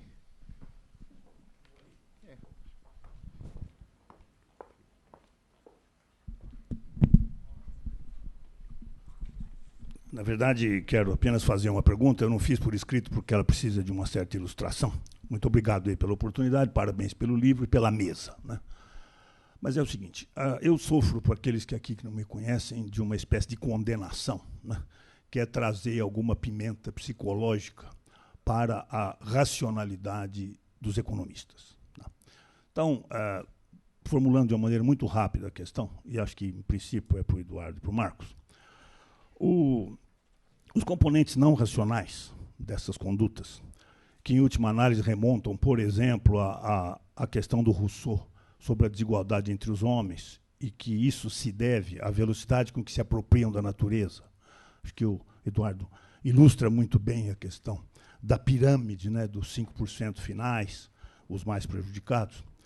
E eu endereço aos dois, mas com livre comentário do Zé Li, qual é a visão que vocês têm de uma ajuda dos profissionais das causas não racionais de tudo isso, sendo que psicanalistas e economistas sempre tendem a contribuir um com o outro quando se trata dos temas não racionais da conduta. E, para terminar, o Marcos, a certa altura, diz: eu não acho que isso é apenas um problema, ou nem é um problema de economia, é um problema de política, né? E na política você engloba essa questão da causa não racional da conduta humana. Enfim, toda essa questão eu queria ouvir pelo menos os dois. Obrigado. Vamos lá. Primeiro, deixa eu fugir da falsa polêmica aqui. Acabou entrando em termos de economia, acho que não é a discussão aqui. Eu acho que isso não tem que estar em microeconomia 5, nada disso, não.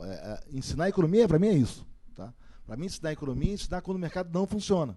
E como é que é a intervenção pública, qual é o papel da intervenção pública nesses casos. Sabe? E ela varia muito nos casos. O tema urbano, eu dou algumas aulas, né, no curso de Introdução à Economia da escola, no primeiro semestre. E temas urbanos é parte do problema que eu dou para os alunos, né? Acho que o grande tema da economia é exatamente isso. Olha, o mercado funciona, tem um caso bacana, legal. Quando tem alguma... Eduardo vai bater aqui nas palavras com razão, né? Mas quando tem alguma falha de mercado, algum problema, que é o dia a dia da economia, como é que a gente faz a intervenção pública, qual é o papel da política pública, como é que você faz o diagnóstico correto sobre os casos em que o mercado não funciona. e a intervenção. Né? E a relação com o meio ambiente é parte fundamental. Acho fundamental. Não acho que a gente tem uma cadeira de economia do meio ambiente. Acho que isso deve ser parte da formação da profissão. Esse é o meu papel aqui de como diretor de escola. Né? Eu acho que esse é o papel da formação de um bom curso. Acho que os cursos do Brasil não são bons em geral. Né? Mas esse é o papel da formação de um bom curso de economia, exatamente como é que se lida com a regulação pública, com a intervenção, com o diagnóstico correto dos problemas. Né? Pegando os pontos da pergunta, eu acho que esse é um tema, aí sim eu acho que é um tema que é novo para a profissão. Né? Como é que traz, quando foge da racionalidade? Esse é um tema que tem sido incorporado há pouco tempo, entendemos pouco sobre isso ainda. Né? Tem um casamento entre psicologia e economia que vem acontecendo. Né? Já teve prêmio Nobel sobre isso há pouco tempo, mas certamente é um desafio. Né? A gente sabe que as decisões... há evidência de que as decisões humanas não incorporam adequadamente os impactos sobre o futuro. Não incorporam não só sobre as próximas gerações, não incorporam, inclusive, sobre a própria pessoa. Né? As decisões de previdência, de poupança para a velhice, tendem a não ser consistentes. Né? Acontece na política pública. Uma parte da América Latina está pagando o preço de políticas populistas que queimaram o futuro. E o futuro tem um hábito de chegar, né? Ele chegou aqui. Né? Por medidas de curto prazo não sustentáveis. Né? Esse é um tema importante e eu acho que aí falta maior discussão e disseminação do pouco que a gente aprendeu sobre isso nos últimos anos. Eduardo, deixo com você. Puxa, Bolan, essa pergunta para mim é perigosa, porque a minha paixão de estudo atualmente é exatamente o que você está provocando. A nossa. A teoria econômica sempre trabalhou com a ideia de um agente racional. O agente racional tem duas características que, por tudo que eu sei dos seres humanos, não correspondem à nossa realidade. As pessoas sabem exatamente o que querem e as pessoas agem consistentemente na obtenção daquilo que querem. Nem uma coisa nem outra. Agora, como é que você vai trabalhar num nível teórico de abstração maior quando você não tem algo sólido que te permita substituir essa premissa comportamental? Fica tudo muito precário. Olhando de maneira mais abrangente, um tema que me chama muito a atenção é o seguinte: os grandes economistas do passado imaginavam que chegaria um momento em que o aumento da produtividade libertaria o ser humano da escravidão à economia. O próprio Keynes, em 1930, tem um belíssimo ensaio, quem não leu, leia, As Possibilidades Econômicas para os Nossos Netos, em que ele especula que na geração dos seus netos a economia deixaria de ser um problema para a humanidade e as pessoas poderiam finalmente se voltar para os valores relevantes de uma existência plena e bem vivida, como o Amartya Sen, por exemplo, propõe. Foi exatamente o contrário. Quanto mais aumenta a produtividade, quanto mais avança a tecnologia, parece que a humanidade fica mais enredada na confusão econômica e na obsessão com a economia. Tem alguma coisa errada nisso. Agora, exatamente o quê? Esse é um assunto para outras divagações. A gente está se aproximando do final, então o Capobianco quer falar, depois o Álvaro. Eu, na realidade, só queria... Acho que essa conversa ficou um pouco economista demais. Né? Então, eu fiquei ali me segurando, pensando, tal, querendo reagir um pouco a essa questão de mercado. Bota o preço que resolve, sabe? Personifica. Essa outra conversa aqui, não, tem que saber qual é o número certinho, precisa não ter o número certinho, a gente não faz nada. Então, eu queria só relativizar um pouco isso. Porque, de certa forma, primeiro relativizar o que o próprio Edu falou sobre catastrofismo. Olha, se você olhar no tempo, o que era catastrofismo há 2 anos atrás, hoje é fato científico. Por exemplo, a própria mudança climática. Qualquer indivíduo que defendesse... Em 92, quando o assunto veio na Conferência do Rio, era um assunto de cientista, maluco. Eu participei da Conferência do Rio, ativamente. Esse é um assunto totalmente fora da nossa agenda de ambientalista. Era um negócio maluco. Esses caras são loucos. Esse assunto saiu de uma agenda de cientista para virar uma agenda política, né? Então, essa questão do catastrofismo, primeiro, eu acho um certo exagero, né? Porque como se o mundo fosse marcado pelos ignorantes catastrofistas, os ignorantes alienados e os inteligentes no meio, que vão ponderar bem, pegar os números certos, medir o mercado direitinho, precificar, imposto ou não imposto, está tudo resolvido. Não está nada resolvido, é uma questão política. É uma questão de visão da sociedade sobre o futuro da própria humanidade. É uma mudança, é uma visão, é uma questão histórica e cultural, não é uma questão econômica, né? Eu estava agora na COP e estava com uma militante ambientalista daquelas assim que talvez você se classificasse como catastrofista. Uma militante assim daquela que batalhou para pôr isso na agenda e lutou muito. Ela estava deprimida com a COP21. Eu falei, mas por que você está tão deprimida? Eu falei, porra, bicho, sabe, ninguém fala com a gente. Entendeu? Ninguém fala comigo mais. Antes eu vinha aqui, todo mundo falava comigo, dava uma entrevista, ninguém fala comigo. Eu falei, mas ninguém fala com você, porque essa questão entrou de fato na agenda. Entrou na agenda. Nós tivemos nessa COP uma participação do setor privado absolutamente enorme. As grandes empresas, os grandes centros financeiros, os grandes financistas, os grandes bancos, estava todo mundo na COP. Ou seja, houve uma mudança de patamar, né? Então, o que eu queria só relativizar um pouco, pegando um pouco no pé, essa questão de... bom, agora é o seguinte, é só definir o valor, é só definir o preço, é só definir como é que se especifica, ou se é imposto ou não é imposto. Eu discordo completamente disso. Eu acho que é um processo em evolução, onde essa questão é importante, evidentemente, mas ela não vai responder, né? Porque, dependendo do preço que você puser, ela vai se tornar antissolução do problema. Por exemplo, né, a questão da passagem aérea. Não foi possível colocar. A União Europeia tentou colocar essa questão do imposto do carbono no transporte aéreo, não conseguiu colocar, porque ela virava uma deseconomia, inclusive porque favorecia as companhias fora do continente. Criava um desbalanço, inclusive, na situação de oferta, venda e de tickets aéreos no mercado globalizado. Ela não tinha como controlar esse processo. Criava uma espécie de um dumping no sistema. Então, é uma discussão que está sendo feita de forma profunda. Então, eu acho que esse é um ponto que a gente deveria relativizar um pouco. Quer dizer, a questão da pressão, do debate, às vezes do acirramento do debate, permite que esse assunto evolua. E talvez é graças a esse acirramento que ocorreu que o Zé Eli possa fazer um livro tão ponderado. Sabe, hoje, esse livro do Zé Eli, talvez há 3 anos atrás, não faz sentido.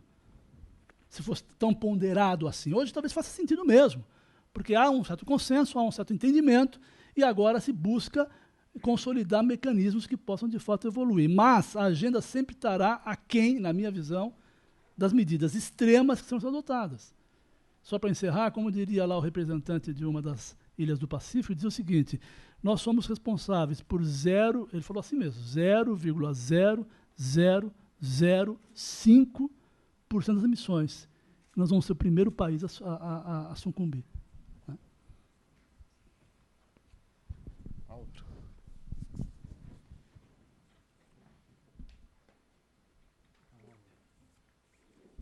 Tinha escrito a questãozinha, então eu trouxe ela, de repente vou ler para ficar mais fluido. Deixa eu primeiro me apresentar. Eu sou Álvaro Machado Dias, sou professor livre-docente da Unifesp. Eu sou neurocientista, na verdade, mas enfim, fiz meu doutorado na área de neuroeconomia. Até muito interessante a discussão acabar caminhando para o lado da racionalidade e das suas rupturas, que é o tema que eu trabalho mais nessa interface com vocês. Eu vou fazer uma pergunta que tem também, de novo, uma certa aqui, um enredo inicial para a gente poder fundamentar e que tem a ver com a tragédia dos comuns, especificamente com a crítica. Eu fiquei pensando aqui, na verdade, sobre, de fato, a necessidade do livro está trazendo a discussão sobre essa ideia da ausência de uma abordagem sobre a ineficiência do sistema de preços como motor dos processos contraproducentes para o ambiente, né? Vamos pensar, então, por exemplo, nesse caso da passagem aérea. Aquilo que leva à poluição do ambiente é claro que é a queima dos combustíveis fósseis. Isso significa que a taxação, né, o imposto, em outras palavras, incidindo sobre a companhia aérea, ele vai incidir em cadeia, porque, afinal de contas, num sistema como esse, você tem que já estar precificando o combustível.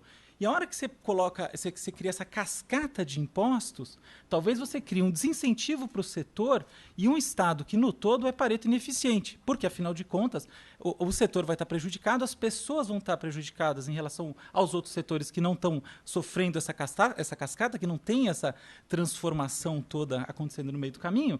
E o que vai acontecer é que você vai ter um desincentivo à inovação e ali, sim, todo um estado de desequilíbrio econômico que eu acho que é desfavorável, aí, além de gerar essas externalidades entre os diversos países em relação a onde estão sediadas essas unidades produtivas, essas unidades do capital. Em contraste com isso daí, na minha opinião, quando você tem um mercado efetivo de carbono e uma taxação única sobre a matriz, você resolve e gera um incentivo à inovação, incentivo à alocação eficiente e o Estado Pareto eficiente como um todo, porque, afinal de contas, as pessoas vão regular essa produção toda e essa transmissão toda de ônus e bônus do ponto de vista daquilo que está no melhor interesse da sociedade num determinado momento. Se isso é a visão, vamos dizer assim, se eu estou traduzindo aqui uma visão que é assim, consensual em muitos níveis, eu queria entender onde está a falha de mercado que vocês colocaram como base para o problema todo do sistema de preços, da falha do sistema de preços ou falência do mercado como essência do problema do desenvolvimento sustentável. Essa é a pergunta. Por que, afinal de contas, há isso? Na minha opinião, talvez há alternativas. Vamos lá. A falha de mercado ocorre, o problema assim, o mercado funciona quando o interesse individual está alinhado ao interesse social. Então, tudo que você utilizou no seu consumo, você paga por ele. Na questão do meio ambiente, né, quando você faz a viagem, você pagou o avião, pagou o querosene, pagou o piloto, pagou o aeroporto. Você não pagou o dano que você faz ao meio ambiente. Né? Você paga na taxa inicial, não paga. Você não tem o preço da emissão de carbono que você realizou. Né? Então, do ponto de vista da economia, né, você tem um problema grave aqui, que é o consumo de bens sem que você tenha que remunerar por esse consumo. Isso leva a uma solução socialmente ineficaz, prejudicial. Por isso, do ponto de vista da economia, a tributação, você cobrar pelo dano que você faz ao meio ambiente, é a maneira de se enfrentar o problema. Né? E, para poder fazer isso, precisa de estimativas adequadas de qual é o dano que você está causando. Né? Se você errar na precificação do dano, para um lado ou para o outro, ou você vai continuar a prejudicar o meio ambiente, ou você vai gerar outros danos sociais. Né? Então, o erro, né, como qualquer remédio, se você tomar o remédio na dose errada, né, ou você não cura a doença, ou você corre o risco de matar o paciente por outra razão. Por isso, a preocupação do economista, do técnico, em saber exatamente qual é o preço. Eu sei que a discussão é chata, eu sei que parece uma perda de tempo com problemas tão grandes, né? Mas o técnico está preocupado com um detalhe. Eu quero saber exatamente qual é a dosagem do remédio que eu tenho que dar. Se eu errar na dosagem, eu vou causar um mal ao paciente, né? Que não é o objetivo. Né? Sobre o tema da catástrofe ou não, por isso que eu disse que eu acho que o tema, e aqui foi acho que um pecadilho que eu e o Eduardo acabamos cometendo, de enfatizar o debate da economia, quando eu acho que o debate hoje tem o ponto da economia que é importante, tem o ponto da técnica que é importante, e eu acho que falta sim mais informação para o debate. Eu acho que eu vou ousar discordar de você, de achar que os dados estão claros e todo mundo concorda. Eu acho que os dados estão longe de estarem claros. Eu acho que falta uma enorme quantidade de evidência. Não, mas eu disse aqui no passado o seguinte, então, assim, eu sou o técnico preocupado com um detalhe, tá? Mas assim, é o meu papel. Né? Agora, como eu disse, e aí eu vou concordar com você, eu acho que tem o debate da economia aqui é pequeno, por isso eu quis tirar o debate da economia. O debate da economia vamos trazer os dados, vamos trazer evidências, vamos fazer as estimativas corretas. Eu estou preocupado com a dosagem do remédio. Essa é a minha preocupação como técnico. Tá? Agora, eu acho que o debate hoje é político. E eu concordo com você com isso. Acho que há um debate político importante ser feito. Né? Se a tributação vai ser ou não eficaz na política, como é que isso vai se dar? Agora, e aí eu vou ter a ousadia de discordar uma última vez. Eu acho que sim, o debate da catástrofe atrapalha na política. Aí mudei o chapéu, saiu do economista para o cidadão. Eu acho que o debate que procura fazer o ponto com tons vermelhos, né, ele acaba sendo contraproducente. Eu acho que um debate como o que o Zé ali está trazendo, mais sereno, mais ponderado, ouvindo todos os lados, né, eu acho que ele contribui mais, além do mais, no momento que o país vive. Né? Eu acho que a intolerância do debate hoje ela é disfuncional. Você quer falar? Daí o Eli fecha aqui. O Marcos tem avião para pegar. Não, é só um informe. Eu vou responder a provocação do...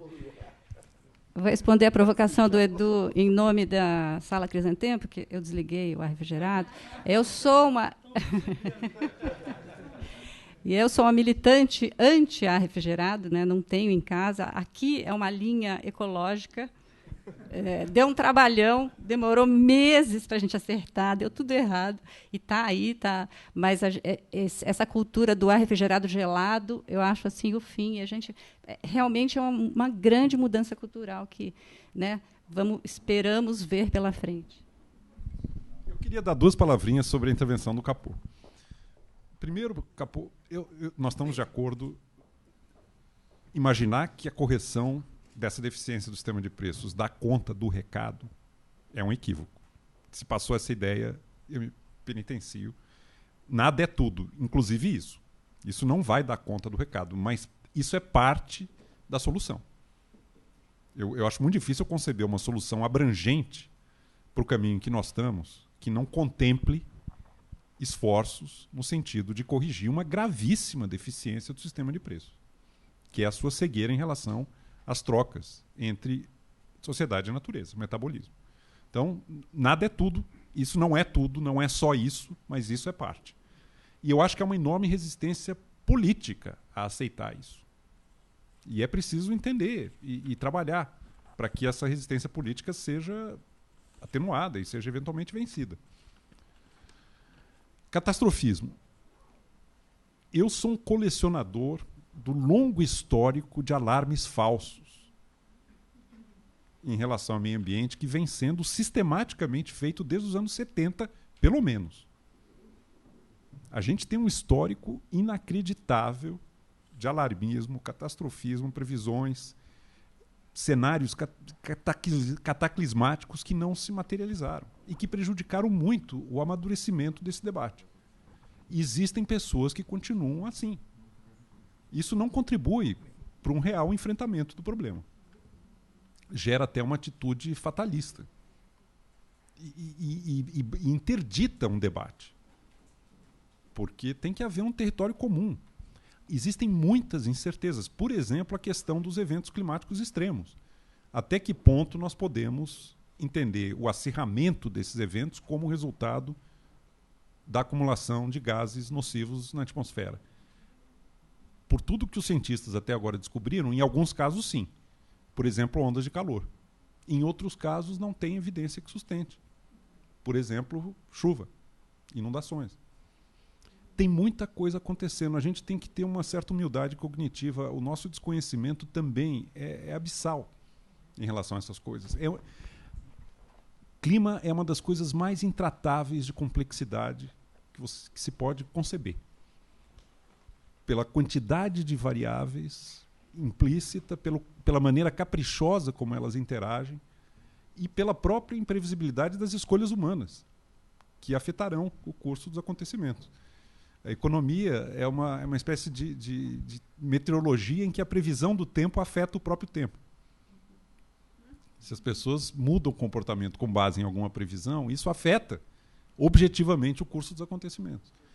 Então, eu acho que todos nós que compartilhamos uma enorme preocupação com o caminho perigosíssimo, temerário em que a humanidade entrou, a gente tem que se precaver contra uma certa tendência a cenários alarmantes e catastróficos, em relação aos quais há muitas premissas que não são garantidas, que não são certas. É uma questão de cuidado. Só um ponto aqui. O maior economista da história, como o Edu está aqui, eu vou tirar o Smith da discussão, né? Mas o maior economista, acho, meio consensual, chama-se Kenneth Arrow, né?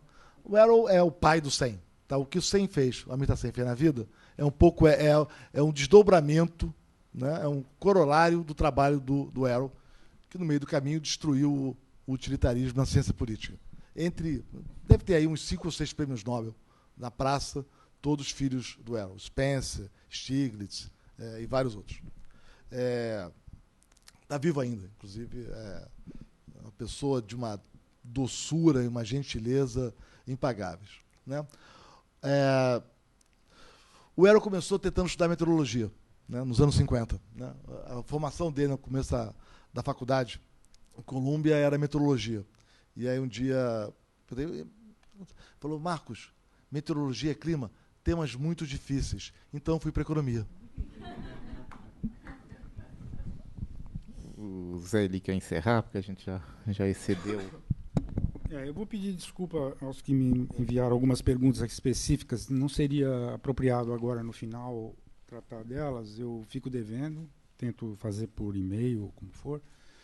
E queria aproveitar esse fechamento aqui, em primeiro lugar, para fazer os tais agradecimentos que eu anunciei no começo e não fiz no início, mas explicar um pouco também a própria escolha dos convidados. E vejam bem, de fato, eu concordo que a conversa acabou muito polarizada pelo aspecto econômico e, inclusive, chegamos a discutir aqui como é que deve ser o curso de micros. Os micros 5 realmente está relativamente distante do escopo do livro, vamos dizer assim. Mas é inevitável, porque eu convidei 2 economistas de primeira no Brasil, com certeza, né? Então, primeira linha. Então, a primeira coisa que eu queria dizer para vocês é que fiquei muito satisfeito deles terem aceito imediatamente o meu convite. Evidentemente que o mais difícil vem depois, quando a gente tenta acertar a agenda. Então, inclusive, esse dia que a gente está fazendo não é, evidentemente, o mais apropriado, mas era o possível, e, nesse sentido, eu fico muito contente que vocês que estão aqui possam ter vindo assistir.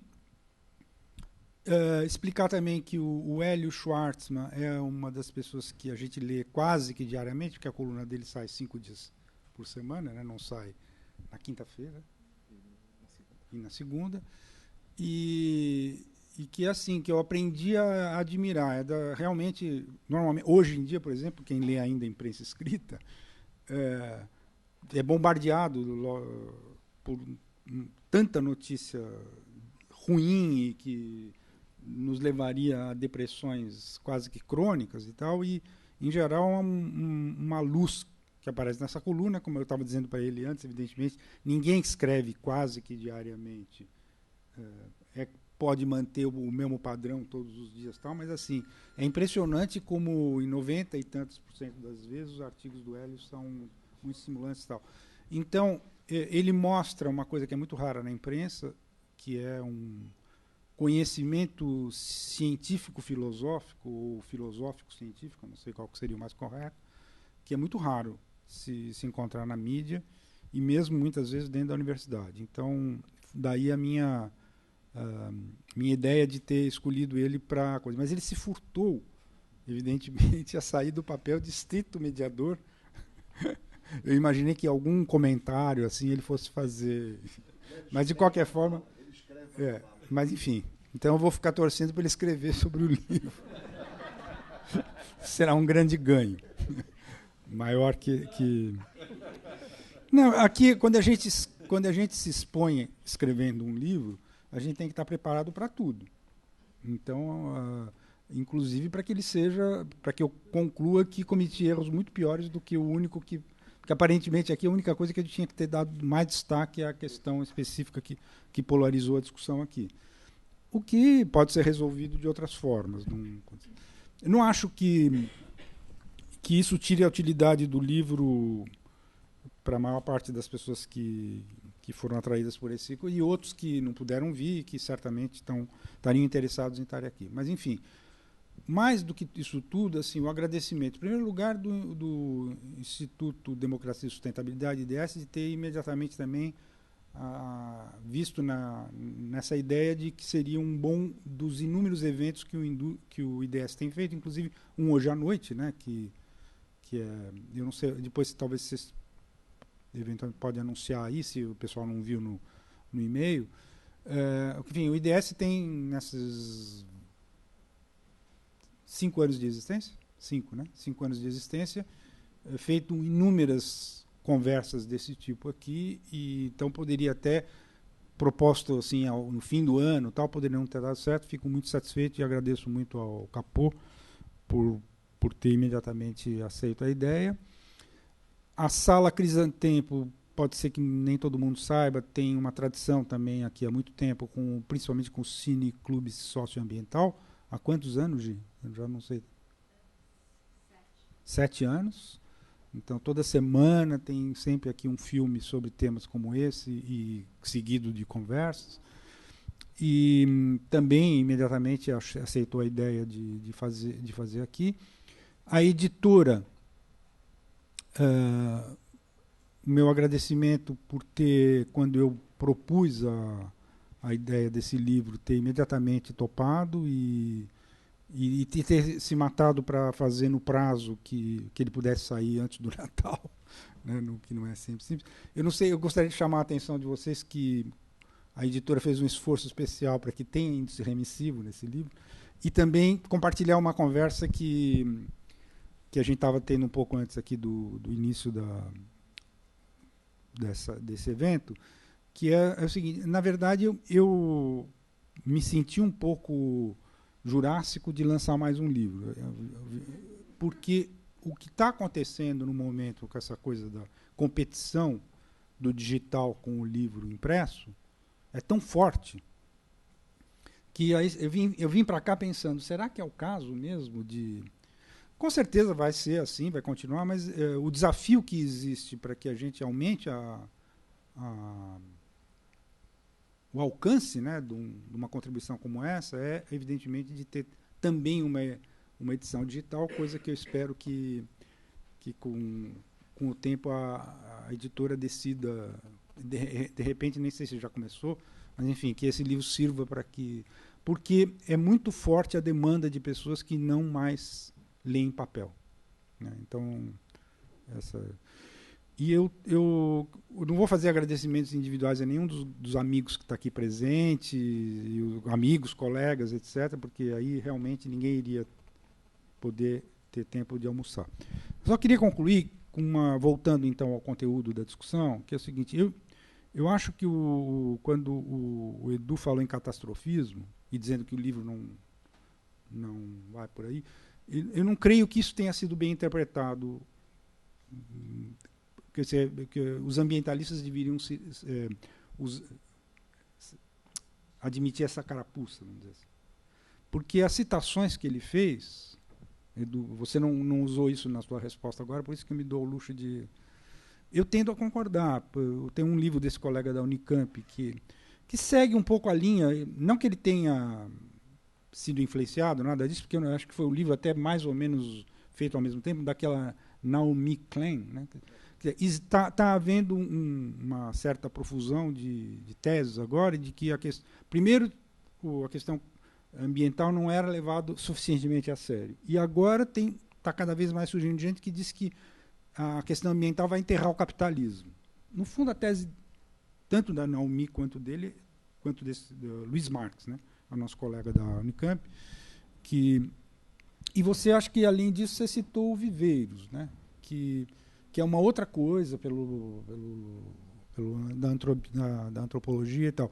Então, eu não vi muito bem, eu queria fazer essa ressalva, eu não vi muito bem que o catastrofismo aqui teria sido usado para fazer uma crítica aos ambientalistas.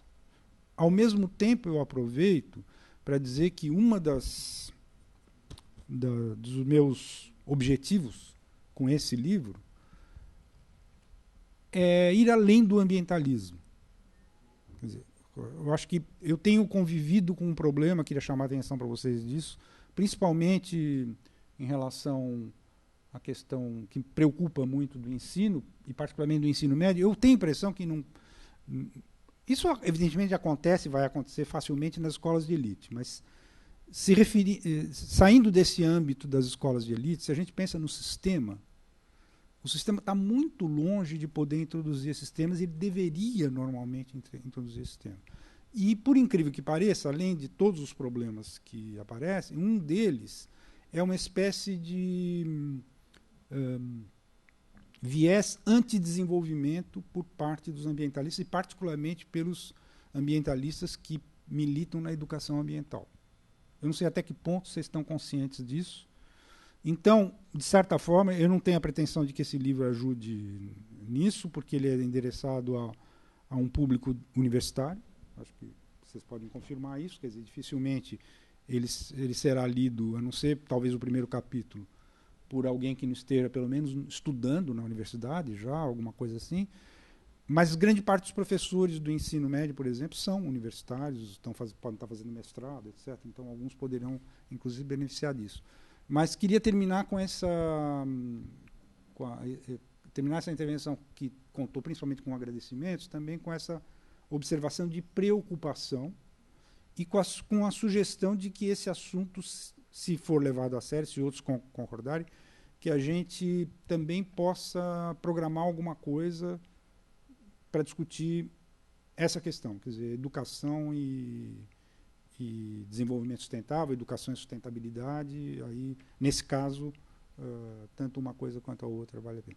E também faço a sugestão de que aqueles que ficaram frustrados com a discussão econômica que foi possível ser feita aqui, que a gente, não custa nada a gente fazer um seminário sobre esse assunto. Eu teria o imenso prazer em participar de um seminário como esse, e suponho que o Edu e o Marcos, com certeza também. Pode ser no INSPER, pode ser na USP, pode ser em qualquer outro... Até fazendo um pequeno reparo aqui, chegou a ser dito assim, são poucas as escolas que têm economia do meio ambiente, inclusive como optativa. Mas é engraçado que em algumas é obrigatória, e não é nas melhores escolas. Quer dizer, você vê como é que as coisas caminham por caminho.